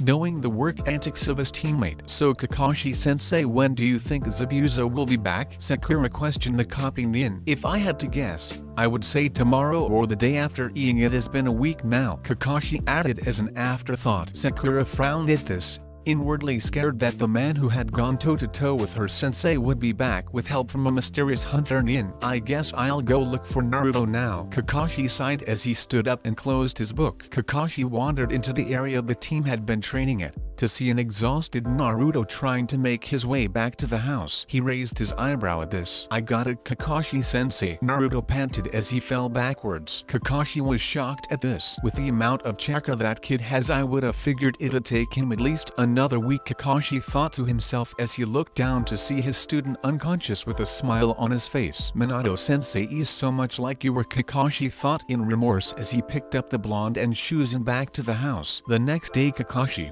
Sakura and Kiba sat at the table eating breakfast. Okay team, today you are going to be accompanying Tarzuna to the bridge with me, in case Zabuza is to come back, Kakashi stated. If he was worried about the battle to come, he sure didn't show it. But sensei, what about Naruto? Kiba asked loudly, reminding the team that their favorite blonde still hasn't woken up. Kakashi sighed. He is still exhausted, it's just leave him be for now. The rest of the team nodded as they followed the two gray-haired men to the bridge. Team 7, -1 member, and Tarzuna arrived at the bridge to see all the employees knocked unconscious. Kakashi narrowed his eye as the mist seemed to thicken. It's been a while. Kakashi? Zabuza's voice seemed to come from all direction. Back on your feet so soon? Kakashi asked as he expelled his chakra, causing the mist to scatter and revealed Zabuza and his young apprentice standing in the middle. So we were right. The hunter was working with you. Yes, it seems that way, doesn't it? The demon of the mist smirked as he created a half-dozen water clones. Hi, look at this. Your student is shaking. Kiba frowned at this. I'm shaking in excitement, Kiba growled out as he ran and dispersed the 6 water clones in a few seconds. Looks like you might have a rival, Haku. Zabuza pointed out the ice user. So it seems, she replied in a monotone voice. Sakura, you guard Tarzuna. Kiba, you will take on the hunter nin while I take on Zabuza, Kakashi ordered as he lifted up his headband, revealing the famed Sharingan in all of its glory. At this the group separated, leaving Zabuza and Kakashi standing there, waiting for the other to make a first move. You may have the Sharingan Hatake, but I know its weakness. You can't copy me if you can't see me. The ex-mistman smirked as the mist nearly doubled in thickness. What are you doing, Zabuza? You can't see either. Kakashi narrowed his eyes as he whipped out a kunai just in time to block as a cleaver nearly sliced him in two. What are you doing, Zabuza? You can't see either, so what's the point of all this mist? Kakashi asked to seemingly no one. I'm a master of silent killing. I don't need to see you to kill you, Zabuza pointed out, causing Kakashi to frown. This was going to be a long fight. Haku looked at Kiba apathetically through his mask. Please surrender. I do not wish to hurt you. Yeah right. It's you who is going to be hurting, Kiba yelled as he tossed his Papa Soldier pill and he turned into a copy of Kiba. They then both got onto all fours and charged the fake hunter Nin. Kiba tried to swipe Haku only for the ice user to block it and twist Kiba's arm. She then backhanded Kiba across the face. So be it, Haku stated calmly as she formed a set of seals. Ice release, 1,000 needles. Haku called as 1,000 needles formed into ice and flew right at Kiba, who proceeded to slam his hand on the ground as a wall of earth came to stop the needles. Earth release. Earth Wall Jutsu, Kiba pointed out. Haku narrowed her eyes as she charged the Inuzuka with speeds that far outclassed his own. She threw a punch at him only to look in surprise as he caught the punch as flipped her over his shoulder. It looks like I'm going to have to get serious, Haku stated in a monotone voice. Naruto woke up with a yawn as he rubbed the gunk out of his eyes. Man, I'm tired, Naruto yawned to himself as he made his way downstairs, seeing Tsunami sit in a chair. Good morning, Naruto-san. Tsunami nodded in his direction. Morning. Where's my team at? Naruto asked. They already left. They thought it would be better to let you sleep seeing as how you overworked yourself last night, Tsunami answered, causing Naruto to blink in surprise. What? They ditched me? He yelled as he ran upstairs, calling something about getting his clothes on before he left. Tsunami sighed as she turned back to the newspaper, only to hear a dark chuckle. Look what we got here, a strange samurai said, pointing to Tsunami. Looks like this will be easier than I thought, the other one added as they grabbed Tsunami. This is what Inari came running into the room to see. Mom, he yelled out. Inari, run, she cried out. Well, Gato said we only need one hostage so we can just kill the kid. Samurai number 1 said to his partner. Don't you dare. If you kill him I'll bite my tongue off and choke on my blood, Tsunami threatened. Whatever, don't think you have the guts. Naruto peeped down the stairs as he saw the samurai about to slice the daughter of the bridge builder. Crap, there's no time to get there, Naruto thought in panic until he remembered one way he would be able to save her. He calmed down as he jumped over behind the samurais, knocking the sword out of the man's hand. What the hell? Where did you come from? The samurai said angrily, looking at the black-clad blonde. That's none of your business, Naruto muttered as he kneed the man in the gut and used the surprise to flip over him and deliver a roundhouse kick the other man's face. Oh shit, he's a ninja. The other man gasped in shock,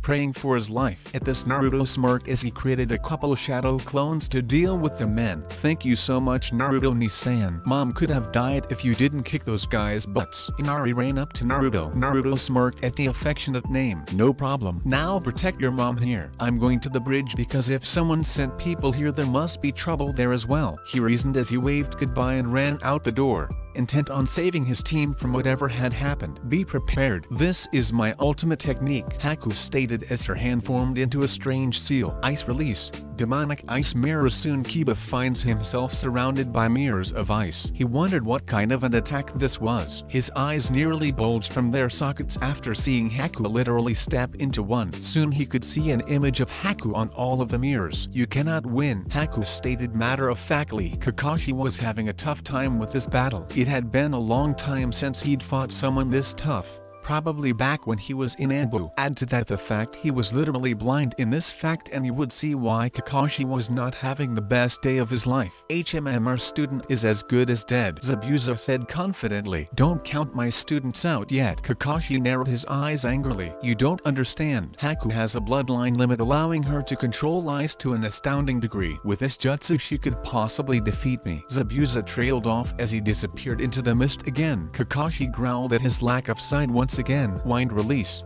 Great breakthrough. All of a sudden a monstrous torrent of wind came exploding forward, dissipating the mist all around. Since when could Naruto make such a big gust of wind?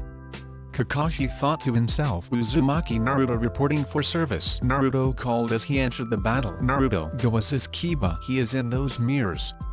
I'll back you up when I take care of eyebrows, Kakashi said, pointing to the dome of mirrors. Hi Kakashi-sensei, Naruto yelled as he ran to the mirrors. Zabuza growled at this and moved to intercept him, only for Kakashi to appear in front of him. Your fight is with me, Kakashi stated. Naruto rushed inside the dome of mirrors to see Kiba with dozens of senbon sticking in various places on his body. Kiba, are you alright? Naruto asked, with concern in his voice. Yeah, his guy he can be everywhere at once, he's too strong for either of us, Kiba explained. Well, let's work together, Naruto reasoned as he created a dozen shadow clones and had them attack each mirror individually, only for each to be dispelled in an instant. Any other bright ideas? Kiba asked mockingly. I don't see you having any, Naruto muttered under his breath while he starts a set of seals. Wind release. Great breakthrough, he called as an impressive column of wind hits one of the mirrors head first. That isn't strong enough, a hauntingly familiar voice reasoned with Naruto. He knew that voice. He just couldn't remember from where. A set of senbon flew at Naruto as he made a set of seals and called out, wind release.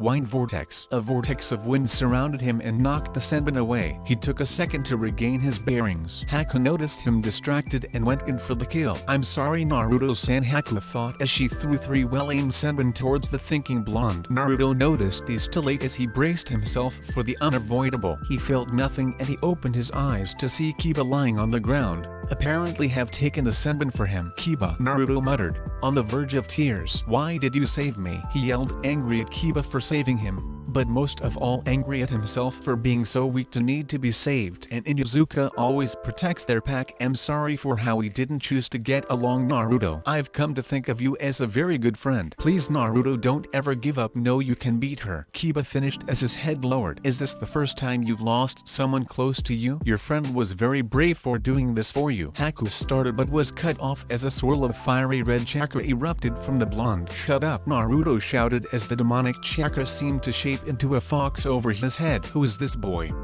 Haku thought with panic. Naruto literally vanished from his spot and appeared in front of the mirror, delivering a demonic chakra-enhanced punch to it. The mirror shattered into thousands of pieces. Kakashi's eyes bulged as he became worried. Did the seal break?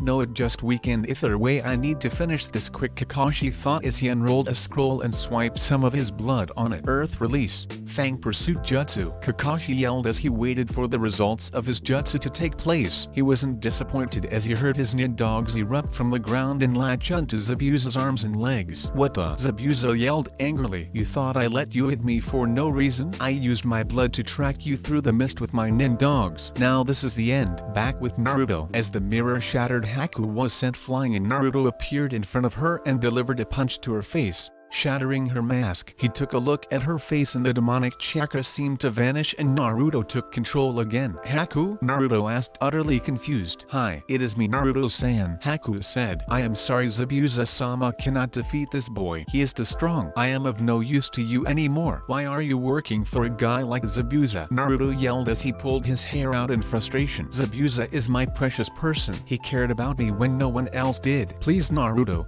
strike me down now. Zabuza has no need for a broken tool. Haku mumbled weakly. Why would you care what a guy like him thinks? Naruto yelled, shaking his head angrily. He was the only one who ever decided I was worthwhile. I once had a family. We lived in a snowy village in water country. I discovered my Kekkei Genkai my mother had passed down to me and I showed her. She hit me and told me to show no one of it ever again. Where I come from, those with bloodline limits are feared and killed. My father then found my mother was a carrier of one. He killed her. He then tried to kill me but I retaliated and killed him before he could kill me. Killed my own father. At this point Haku was trying vainly to hold back tears. I had to flee and I lived with no one for a long time. Then Zabuza-sama found me. He gave me a purpose. He had use for me. For the first time in a long time I felt needed. I felt wanted. Since then my sole purpose, my dream, has been to help Zabuza achieve his dream. Although now Zabuza has no use for a broken tool, Haku was now letting the tears fall freely. She's just like me, I know what it's like to be hated, to be alone. It's a horrible feeling, isn't it? In my village I am hated for reasons beyond my control. I never had a family. Please Haku, there's so much more to life than you have experienced so far. I don't want to kill you, Naruto pleaded. Haku nodded grimly. I'm begging you Naruto, kill me and it please. Haku wept bitterly. I killed your friend. Where was the rage you felt before? Naruto nodded and pulled out a kunai. Kakashi then took a stance and went through a set of seals. Behold Zabuza. This is my one and only original jutsu. At this point Kakashi focused his chakra to his hand and a ring of chakra seemed to surround him as a ball of chakra surrounded by lightning appeared in his hand. It made a sound that sounded like birds chirping. I can see his chakra?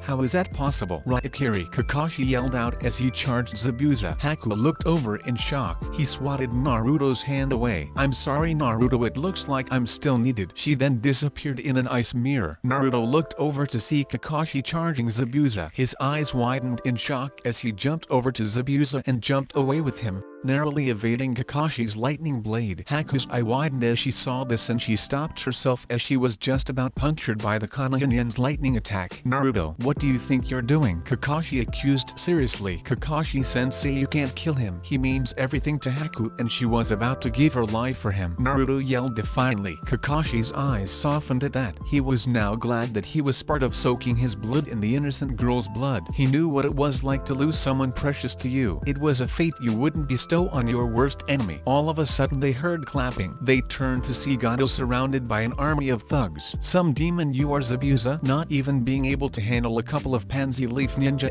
Well, at least you tired each other out. You see, I can't hire ninja from villages as they would betray me and you missing nin are so expensive. So I just hire you and wear you down against other ninja and I have a group of thugs take you down at the end. Gato sneered as Zabuza narrowed his eyes in rage. And after I'm done I can have some fun with you little whore who broke my arm. At this point two enormous KIS were felt as Naruto and Zabuza both growled. Kakashi-sensei, permission to kill Gato? Naruto turned to his sensei and Kakashi raised an eyebrow. Permission granted, he answered. As he said that Naruto whipped out a kunai and seemed to vanish only to reappear directly in front of Gato as he plunged the kunai into the man's heart. He then jumped back to the group of ninja. Nifty trick you got there. How do you do that? Zabuza asked with no small deal of curiosity in his voice. It's something I learned when I was younger. I can basically just teleport wherever I want to as long as I've been there or can see it. Naruto replied nonchalantly. Sakura stared wide-eyed at this. Naruto could teleport? Why hadn't he told her? When she thought about it she figured she had never been the nicest.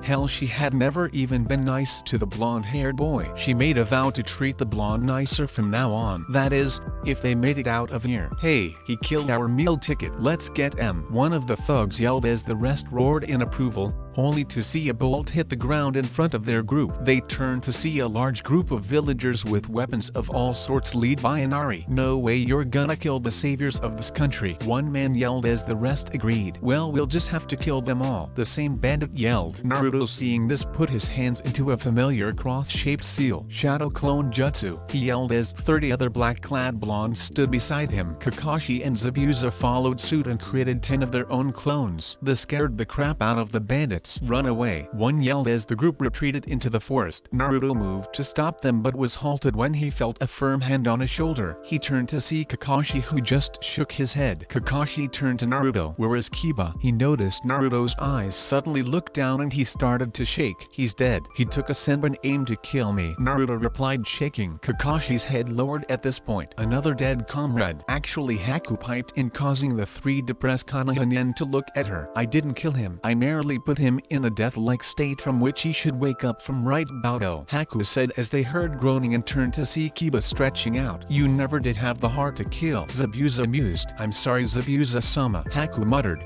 thinking she had let down the demon of the mist. Don't worry about it. I am actually glad you are how you are. It would kill me for you to become a cold-blooded killer like me, Zabuza pointed out, causing Haku to become happier. Naruto turned to the duo. What are you two going to do now? I really don't know, Zabuza muttered barely loud enough to hear. You could come back to Konoha with us, Naruto suggested looking to Kakashi. I am sorry Naruto, but it would be impossible to take in an A-rank nuke nin like Zabuza. Haku maybe. But even that would be pushing it. Kakashi frowned. AWWW. Naruto sighed. I know, Tarzuna said loudly, surprising everyone. You could stay and wave. You would let us do that? Even after we tried to kill you? Zabuza questioned with shock. I don't see why not. You eventually turned around and any friend of Naruto's is a friend of ours, Tarzuna proclaimed loudly. Zabuza turned to Haku. It would be nice to finally settle down and get away from the hunter inn. Haku agreed. Kakashi then spoke up. In our mission report we could report that you were eliminated, so you will be removed from the bingo books and the mist hunters will stop their pursuit for at least a little while. You could arrange that? Zabuza asked, not quite believing it. Being an elite Jonin has its perks. Ought to mention Naruto is almost like a grandson to the Hokage, Kakashi mentioned with a smirk. Zabuza nodded. It would be nice to finally settle down, if just for a little while. Later at the house, after dinner the six ninja took some time to relax for the first time in days. Naruto wandered up to his room. Seeing this, Haku followed. Naruto turned to see his door creak open. Hello Haku-san. Hello Naruto-san, just wanted to talk to you, Haku said. Sure, Naruto responded. I wanted to thank you for saving Zabuza-sama and me as well, Haku admitted. It's no problem. It's just that you and I are a lot alike, you know. I didn't want to see someone like you die, Naruto yelled happily. Yeah, we are a lot alike, Haku agreed. Thanks for not, you know, killing me or my teammates, Naruto muttered as he remembered what he had done earlier. He had taken the life of a human, no matter how corrupt. It felt sickening. He couldn't even look at himself. Haku frowned when he saw Naruto become deathly pale. Are you alright Naruto? She absent-mindedly left off the san suffix. Naruto shook his head. I can't believe I didn't even think about it. Killed that man, took his life, Naruto muttered darkly. Haku frowned. She knew what it was like to commit a first kill. She had felt the same way. Naruto know what it's like to kill someone for a first time. I've been there. But think about it. If you wouldn't have killed Gato, he could have continued to destroy Wave and kill countless other people. You did a great favor to many people. You saved hundreds at the cost of one corrupt man. I know it's hard to kill, though still hate the mere thought of it, Haku reasoned with the depressed blonde. I know, understand all of that, but it still just doesn't feel right, you know? Haku nodded at this, feeling the same way. Naruto, have you seen Akama? Kiba yelled as he busted in the room and saw Naruto and Haku both sitting on the bed. His young teenage mind immediately inferred the obvious. Naruto's I didn't know you and Haku were going out already? Kiba accused, smirking. This caused both Naruto and Haku to blush. That's not it, Haku yelled, surprising both boys. We are not going out, Kiba. Naruto twitched as he playfully punched Kiba in the shoulder. Whatever you say, Kiba smirked as he exited the room. Thanks for the talk. Naruto looked into Haku's eyes seriously. No problem, Haku nodded as she exited the room. 1 week later, the next week flew by quickly with the Konoha just basically lounging around Tarzuna's house while Tarzuna finished his bridge. It was unfortunately time for the Konoha to leave though. Goodbye Naruto-ni-san, Inari said,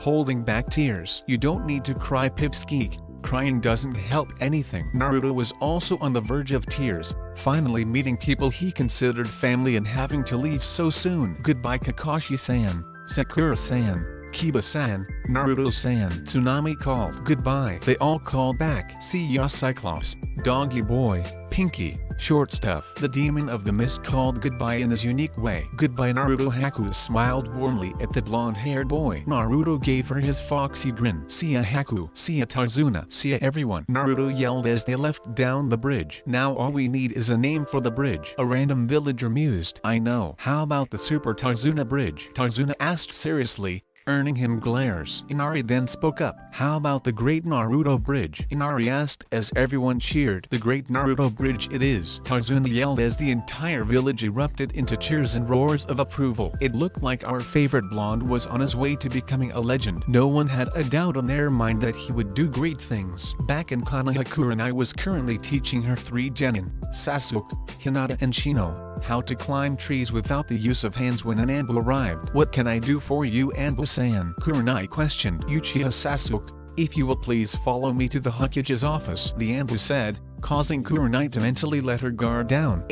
Whatever, Sasuke replied as he followed the Anbu. They walked a few blocks until Sasuke noticed they had passed the Hokage's tower. Where are we going? The Hokage tower is that way, Sasuke pointed out. I know. We are going to see the Hokage. That was all the Anbu said in return. At this point Sasuke nodded and quietly moved his hand over his kunai pouch in case worse came to worse. The Anbu member finally arrived at a strange building and formed some hand seals to make a door appear. He motioned for Sasuke to follow and they walked deep into the dark room until they came to a large room that looked like it would be used for meetings. Uchiha Sasuke, I'm pleased to finally meet you. The man smirked. He seemed to only have one arm. If the bandages around a stump coming from his elbow were any indicator, he also had bandages wrapped around only one of his eyes. Sasuke narrowed his eyes at this. Who are you? He asked, with venom laced in his voice. My, very quick to mistrust. I like that. And to answer your question, why name is Danzo. Chapter 5. The Chunin Exams. Hello everyone and thank you all for being here to witness the 5th installment of More Than a Ninja. I am extremely happy that this story is already more than halfway to 100 reviews. In case you suck at math, that means I am a little over 50 reviews. Also, I am sorry I could have finished this chapter faster, but I was playing MOD 2. I am very sad because my goal for the last couple days has been to get the nuke knifing. The last game I played I had a 24 kill streak when the server timed out. Oh well, hatcha gonna do. This chapter will go through the second stage of the Chunin exams. Now without further ado, please enjoy. Sasuke's eyes narrowed at this. Who exactly are you? Danzo chuckled evilly at this. Well boy, who I am is on a need-to-know basis. However, I can offer you something you deeply desire. This caught Sasuke's attention. And what is that? He asked, not fully trusting the bandaged man. The power to kill your brother and avenge your clan. Danzo smirked, knowing that he was a part of a so-called evil brother's plot to kill the Uchiha. Of course Sasuke didn't need to know this. How exactly could someone like you give me power? Sasuke asked, referring to the old cripple's look. Well, I may not look like it, but I was a prime candidate for Sandaime Hokage. I also was in charge of a special group of Anbu, called Root. Danzo clarified, making the young Uchiha smirk. With a man who could have been Sandaime, he knew he could gain power. Now you cannot tell anyone of our meeting. You can tell me your decision in 2 months' time. Until then, here is a little present to sweeten the deal, the old warhawk said as he tossed a scroll to Sasuke. Sasuke looked over it once before a smirk plastered itself onto his face. Maybe this man can really give me the power I need. Team 7 was currently waiting for their tardy sensei to grace them with their presence. They were used to it as the Jonin was late for just about everything possible. Just as they thought that a puff of smoke erupted, alerting them to their sensei's arrival. Yo, he called, flashing them his eye smile. You're late, the 3 genin called in harmony. Kakashi just pulled out his book. While you see, I was on my way here when I saw a black cat run in front of me, under a ladder. I then decided to take the long way, not wanting to risk having bad luck. Kakashi explained, not once taking his eye of his book. Yeah right, Naruto called angrily. That's got to be the lamest excuse you've ever had, Sakura pointed out. Oh come on, I'm sure I've had lamer hat about that time where I claimed to have run into a witch and for her to have turned me into a lizard, Kakashi mused, causing his 3 genin to nod their heads in acknowledgement. Well, today I will be teaching you 3 more advanced, B-ranked, jutsu, Kakashi explained, causing Sakura's eyes to widen, Kiba to smile broadly and Naruto to show no outward sign of emotion. However, on the inside he was beaming at the chance to learn a better jutsu. These jutsu will take a while to learn, much less master it, but I'm confident they are within your abilities. Kiba, I will be teaching you the earth release, rock lodging destruction. This technique allows you to dislodge rocks above an opponent to crush or capture them. He then showed Kiba the hand signs and pointed to a cliff for him to go practice at it. Naruto, the jutsu I will be teaching you is the wind release, Wind Dragon Jutsu. As the name states, this jutsu allows the user to create a dragon made out of wind. After this he showed Naruto the hand seals and witnessed Naruto run off to learn his new technique. Sakura, I was originally planning on teaching you the water dragon, but I don't think you have the reserves to utilize it. Kakashi pondered on the question before finishing. Instead, I will be teaching you a jutsu you saw Zabuza use on me. It's called water release, water prison jutsu. It allows the caster to trap their victim in a dome of water. However, you have to always have one arm connected to maintain the prison. At this, Kakashi showed the pink-haired girl the seals before he looked up to see a bird flying overhead. Looks like it's that time of the year already. already, Kakashi thought as he disappeared in a plume of smoke. In the Hokage's office, all of the Jonin senseis in the village seemed to be gathering for an important announcement. The announcement would have already started had it not been for a certain tardy Jonin who chose now to appear in the room via the body flicker. "Did I miss anything?" he asked innocently as he read his book titled Icha Icha Paradise. Now that Kakashi is done making us wait, the Hokage cleared his throat. It is once again Konoha's turn to host the biannual Chunin selection exams. "I have called you all here to ask if there is any in this room that believe their team is ready to participate in the exams." The Sandaime concluded. This caused all the Jonin to register their students until it came to a certain batch of students. Madogai stepped up. The Hokage: "I, Madogai, hereby recommend my Genin team consisting of Iwaga Neji, Rock Lee and Tenten to participate in this year's Chunin exams." Guy concluded, not mentioning youthfulness once. Next up was Asuma. Much to the surprise of the other Jonin, it wasn't every day when rookies were recommended. "I, Sarutobi Asuma,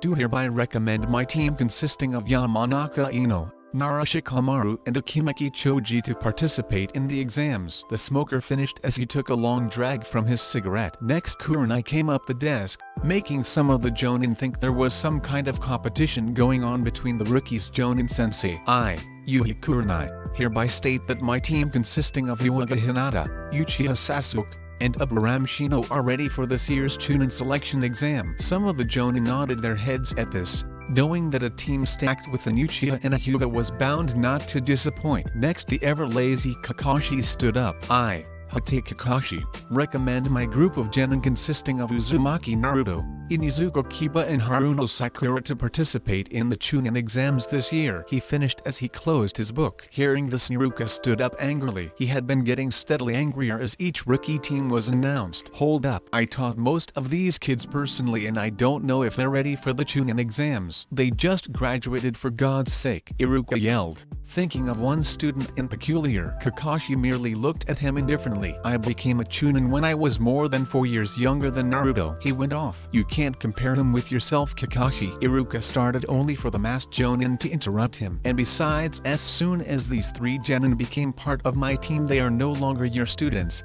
but my soldiers. I think I know if they are ready for this test." Iruka, the aged Hokage, sighed at this, knowing the two men both had good points. "Iruka, it is ultimately Kakashi's decision if he wants to admit his team into these exams. Now the rest of you are dismissed. Please train your teams and make Konoha proud." Sarutobi finished off strongly as his Jonin bowed and disappeared in puffs of smoke. "I do hope the young Genin are ready for the task at hand. Here hasn't been 3 rookie teams nominated for the Chunin exams since long before I was around." Sarutobi sighed as he took a long puff of his pipe. Team 7 had just finished their training when Naruto offered going to Ichiruka's to celebrate their learning of advanced jutsu, his treat. Sakura and Kiba's eyes widened at this. It wasn't every day Naruto offered to treat somebody to ramen. On the way, the 3 young Genin bumped into a certain group of academy students. "Hey boss, you promised you would play ninja with us today." Konohamaru whined as he pleaded with his older brother figure. Naruto sighed at this. "You're right, I did. Is it okay if I call a rain check about our ramen guys?" Naruto turned to his teammates. Kiba nodded and Sakura turned to him. "Whoever heard of a ninja playing ninja?" she asked rhetorically. Konohamaru looked at her quizzically for a moment until he nodded in understanding.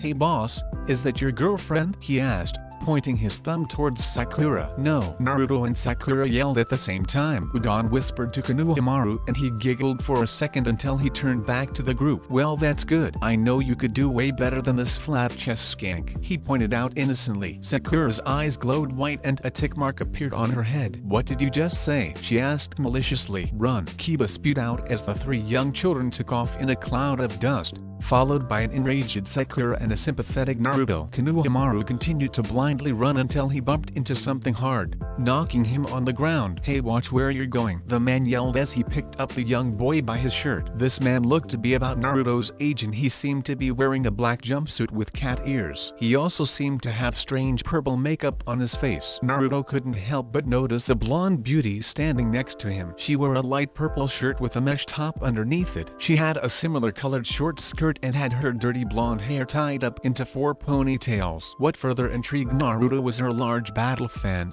signaling her as a wind user, much like our blonde hero Kankaro. Put him down before you get in trouble, especially if he finds out. She seemed afraid at the mention of this certain he. Don't worry Temari, I'm just going to teach the brat a little respect. And by the way, Gaara isn't even around here. He turned to see a pink-haired girl arrive with a blonde-haired boy. They seem to be around his age. Please let him go. We were just roughhousing and I am sorry he bumped into you, Sakura pleaded as Konohamaru struggled against the hold of the much stronger person. I don't think so. What are you going to do about it? Kankaro mocked. I advise you set down the Hokage's grandson before you cause an international crisis. It's not wise to upset the leaders of allied countries, Naruto pointed out, causing Kankaro to drop the now identified Hokage's son in shock. Good going you baka, the blonde-haired girl yelled at her seemingly teammate. Your friend also doesn't look too pleased with you. Naruto pointed to a redhead standing upside down from a tree. At the mention of said friend, both Sunanen turned to see the red-headed boy. They both then seemed to take a step back in fear. He was wearing a plain black shirt with a mesh shirt underneath. He had on a brown sash over this and he finished the look with black baggy pants. What was most peculiar was the large gourd that was strapped on his back. He also seemed to scare the crap out of his teammates. Kankaro, you are an embarrassment to Suna, Gaara stated in a monotone voice as he appeared in between of his two teammates. I apologize for my brother's idiocy. He can be rather thoughtless at times. Naruto seemed shocked that siblings would treat each other with such fear and coldness. It's no problem. What are you doing in Konoha anyway? Naruto asked, generally curious. Temari took the liberty to answer. Why? The Chunin exams. Of course, she answered with a smirk. Naruto couldn't help but stare at the natural beauty standing in front of him. Seeing him stare, the Sunanen had to fight down a blush at the rather attractive blonde checking her out. I see. What are your names? Naruto asked, not having been formally introduced. Kankaro started only for Naruto to interrupt. Not you.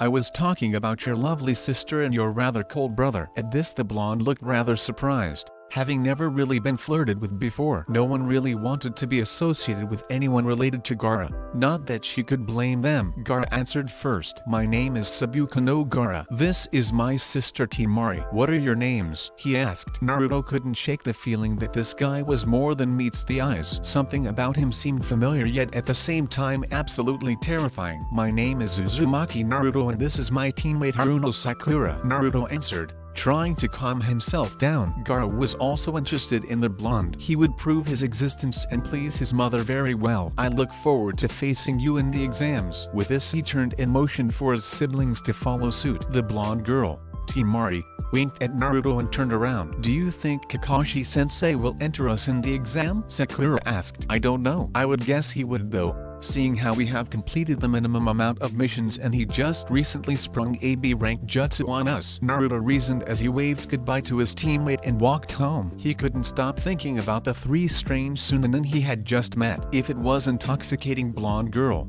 the easily angered black-clad boy or the red-headed boy, he didn't know. He thought the redhead seemed to have a certain bloodthirsty quality. All in all, Naruto knew this was not a team to be messing with. The next day the three genin arrived at their training field to surprisingly see their sensei on time. They didn't question it though, not wanting it to become some kind of illusion. Good morning team. I'm proud to announce that I have nominated you all in the upcoming Chunin exams. Kakashi handed the three the forms. He noticed Kiba seemed to be happier than usual. Naruto seemed to be excited and Sakura seemed a tad bit unsure of herself. This is not required and not all three of you have to show up. If you do plan on going, please report to the Academy Room 301 tomorrow morning at 9 AM. Naruto looked disappointed, most likely in the fact that he had yet to learn how to effectively use his new jutsu. Of course Kakashi hadn't expected him to, considering it had only been one day. He then smiled at his team and gave them the day off, disappearing in a puff of smoke. Naruto,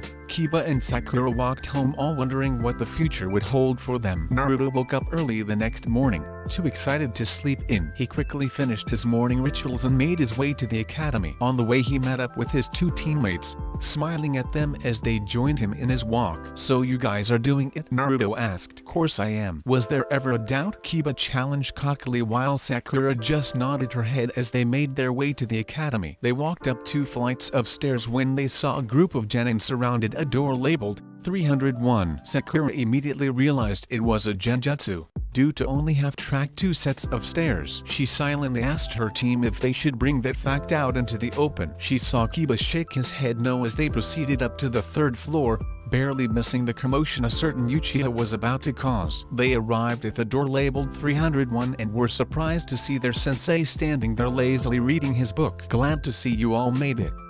Otherwise none of you could have taken the test," Kakashi explained as the 3 genin all looked unsure about this. "What do you mean? You said it was an individual thing?" Kiba inquired. "I said that because I didn't want anyone pestering another to participate. I wanted you all to choose to on your own free will. I'm proud to say you have all taken your first step into these exams. Don't take them lightly as there is almost certainly going to be killing involved. I believe in you and please make me proud." Kakashi finished as he let his 3 genin into the door. He was about to warn them not to bring too much attention onto himself when he decided against it. "Naruto," he called as his student turned around. "Give them hell." Naruto grinned at this and made his way into the room. The 3 genin were surprised at the sheer number of people in the small room. They looked around for a bit until they spotted Shikamaru's team. "Hey Shika," Naruto called affectionately towards the lazy brunette. "Troublesome you guys are in this exam too?" Shikamaru asked. "Yeah, we are, and we're going to take this exam by storm," Kiba yelled as Akamaru roughed in agreement. Sakura merely nodded her head while Naruto decided to speak up. "You hear that, everyone? There's no way you're going to beat us," Naruto yelled,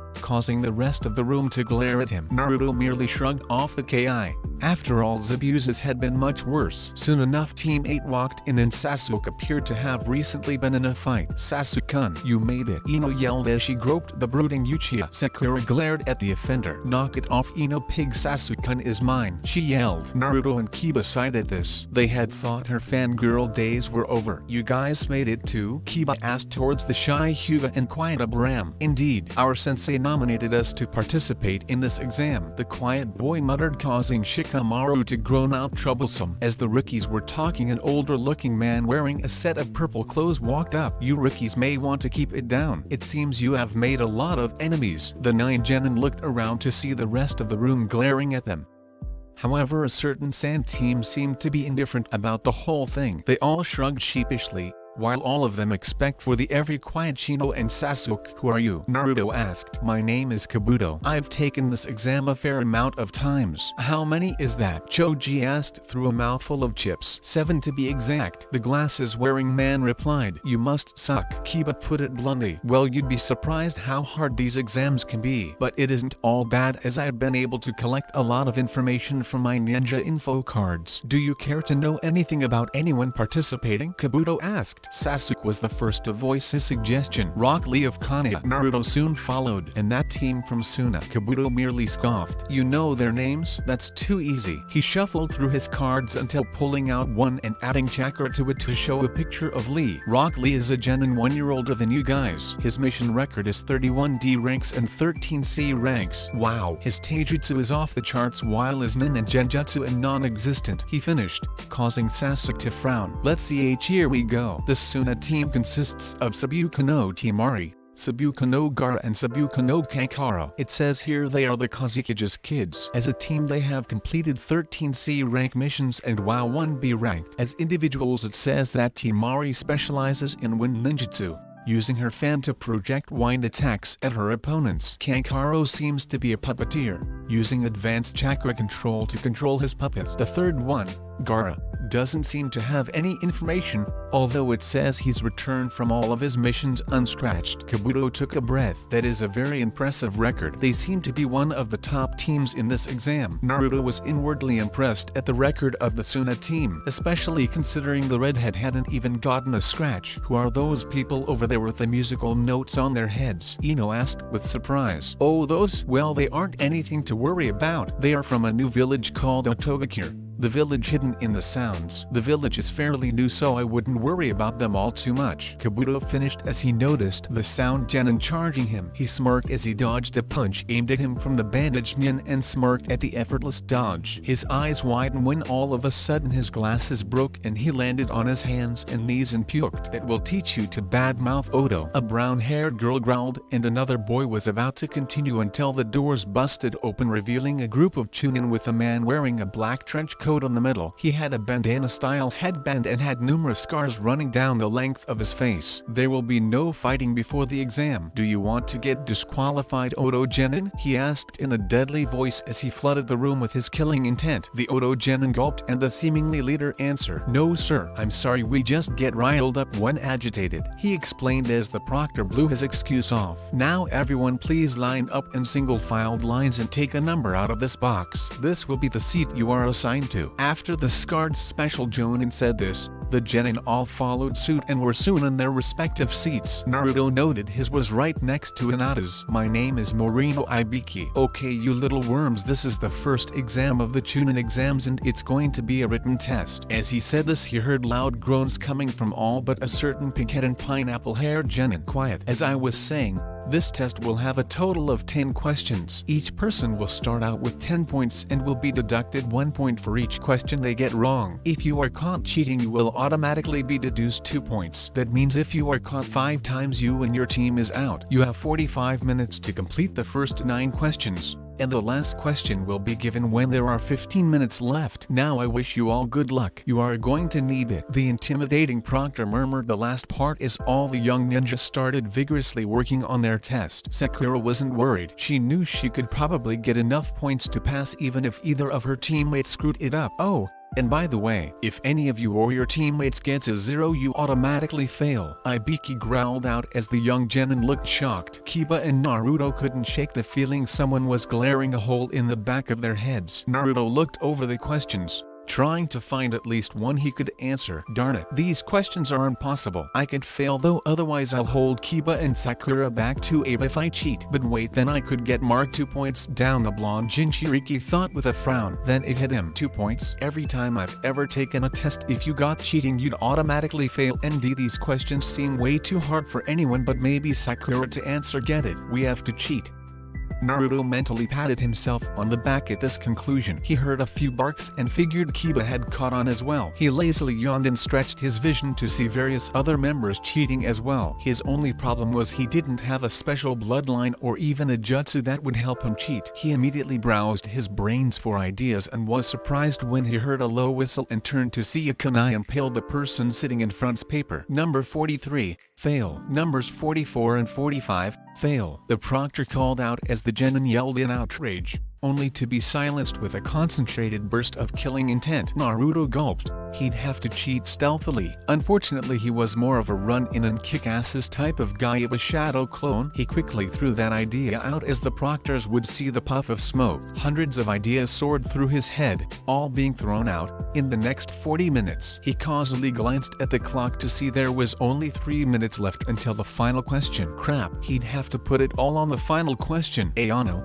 Naruto-kun, you can copy off of my test? The timid girl sitting next to him whispered. He was surprised the Hyuga heiress would do that for him. He was going to say yes when he remembered what would happen if he got caught. "It's fine, Hinata. What kind of huckage would I be if I needed to copy someone else's answers?" he responded with his foxy grin, making Hinata turn a deep red. He was surprised at this and ideally wondered if the Hyuga was sick. He was interrupted from his musing when Ibiki cleared his throat. "Alright worms, it's time for the final question. Now this question is completely optional, meaning you can back out now." Ibiki started, letting the statement set in. "Well, why wouldn't we take it? That would be stupid," Temari pointed out. "Under normal circumstances it would not. Should you choose to not take it you will automatically fail, and can try again in 6 months. Should you take it, and fail, you will not only be failed along with your teammates but you will never be able to take these exams again." The sadist finished with a malicious grin. "That's bull. There are plenty of people who have taken it several times," Kiba accused,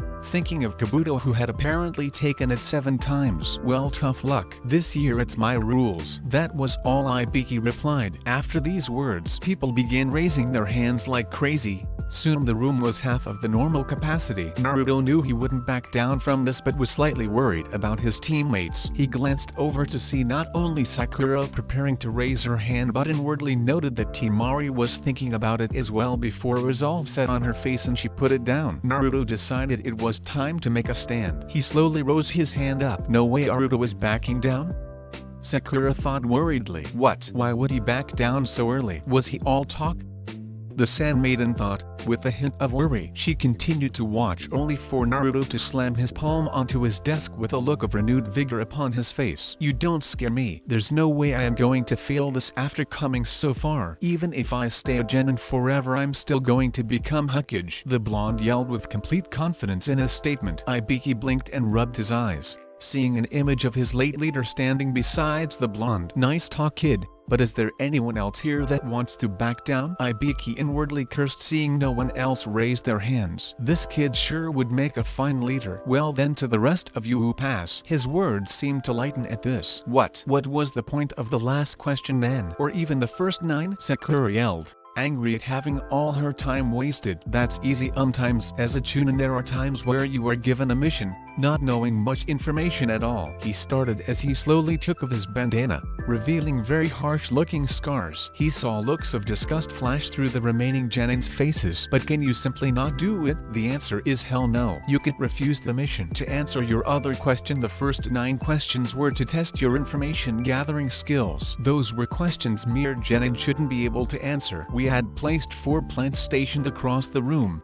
already knowing the answers to the test. Your job was to get the answers without getting caught. Sometimes information can be more valuable than anything else. Ibiki finished as he pointed at his scared visage. He then sighed as he felt a familiar signature approaching. All of a sudden a small ball crashed through the window with a sign attached to it. The sign read Might Tarashi Anko, the sexy and single proctor of the second exam. Soon enough a very sexy looking woman appeared through the same window. She wore, or didn't wear, it was kind of like looking at a glass half empty or half full, a tight mesh top going down to her legs, and this was covered by a very short brown pair of shorts. She topped it off with a long trench coat that went to her knees. Somehow it always covered her assets perfectly. "Welcome, maggots." She started only to look at the room for a second. 26 teams? You must be getting soft in your old age. Ibiki Anko scoffed at the amount of people. "Or perhaps we just have an exceptional batch this year," Ibiki reasoned. "Either way,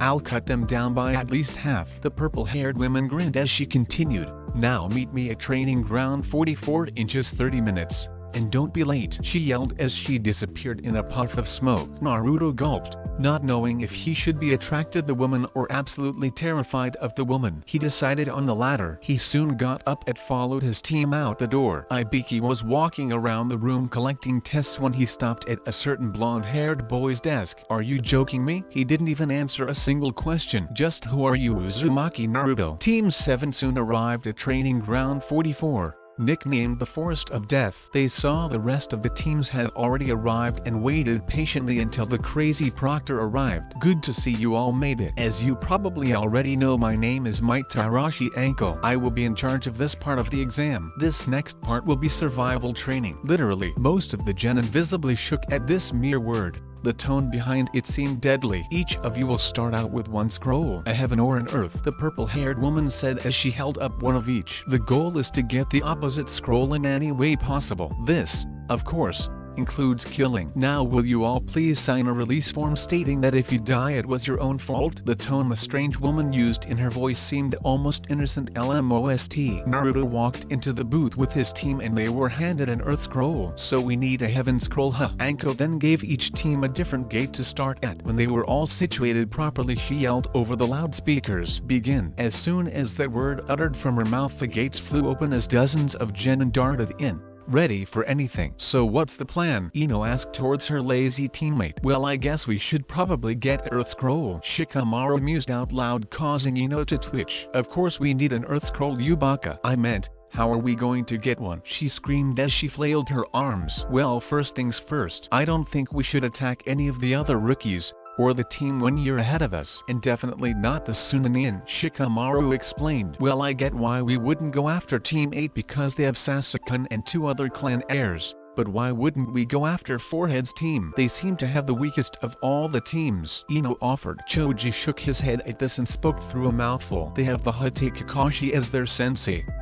They are bound to learn something. It's troublesome, but I agree with Choji. They are one of the last teams I want to fight." Naruto, Kiba and Sakura jumped through the trees at breakneck speeds. Kiba led the way using his nose and Akamaru to try and spot any other teams. They so far hadn't had any luck. Man, where was everyone else? Naruto whispered in an annoyed tone. Heck if I know. We are bound to run into someone, Sakura countered. Kiba took a long whiff and silently signaled to move into the trees. They weren't disappointed when they saw the Sunanin being confronted by ninja from Rain. If you will just give us your scroll, no one will get hurt. The leader tried to reason with the young kids. He only got a glare courtesy of the redhead in front of him. Well, don't say I didn't warn you. He then untied his umbrella from his back and threw it up in the air, only for it to sprout thousands of needles and for them to fly directly at Gaara. Ha, not so tough now are you? When the smoke cleared, he saw a completely unharmed Gaara surrounded by a wall of sand. Is that all you got? You bore me. At this, Gaara raised his hand forward as a large column of sand shot out at the three Rain men. It quickly wrapped around their carcasses. Sand coffin. The deranged redhead then clenched his fist as the sand squeezed the life out of the three Rain men in a very gory fashion. Sand burial. Naruto silently signaled for his team to retreat as they took off full speed, hoping to get as far away from that guy as possible. When Naruto thought they were far enough away, he took a break and held himself up with his knee patting. Guys, if either of you asked to fight that guy in the finals, give up, Naruto stated through pants. He wasn't sure he would even want to fight that guy. That guy was a monster. Sakura shivered out. Yeah, Kamaru was whimpering the entire time. That guy is not someone I'd like to fight. He agreed to the statement. It looks like we've been found out, Naruto pointed out as a group of rather weak-looking ninja jumped out. They each appeared to be in their mid-20s. The first one looked to be a man with an average build. He seemed to be about 5'9" with dark brown hair and his headband tied around his bicep. He carried a long spear on his back. The second was an enormous man with a pair of giant gauntlets looking to be made out of steel. He was bald and wore his headband as a bandana. The third member was an average-looking girl with light red hair tied into a ponytail. She appeared to wield a ninjutsu. Give up now or we might just hurt you, the first man piped up. Yeah, or else we might kill you, the larger man finished. How do you even know we have the scroll you want? Sakura asked questionably. Well,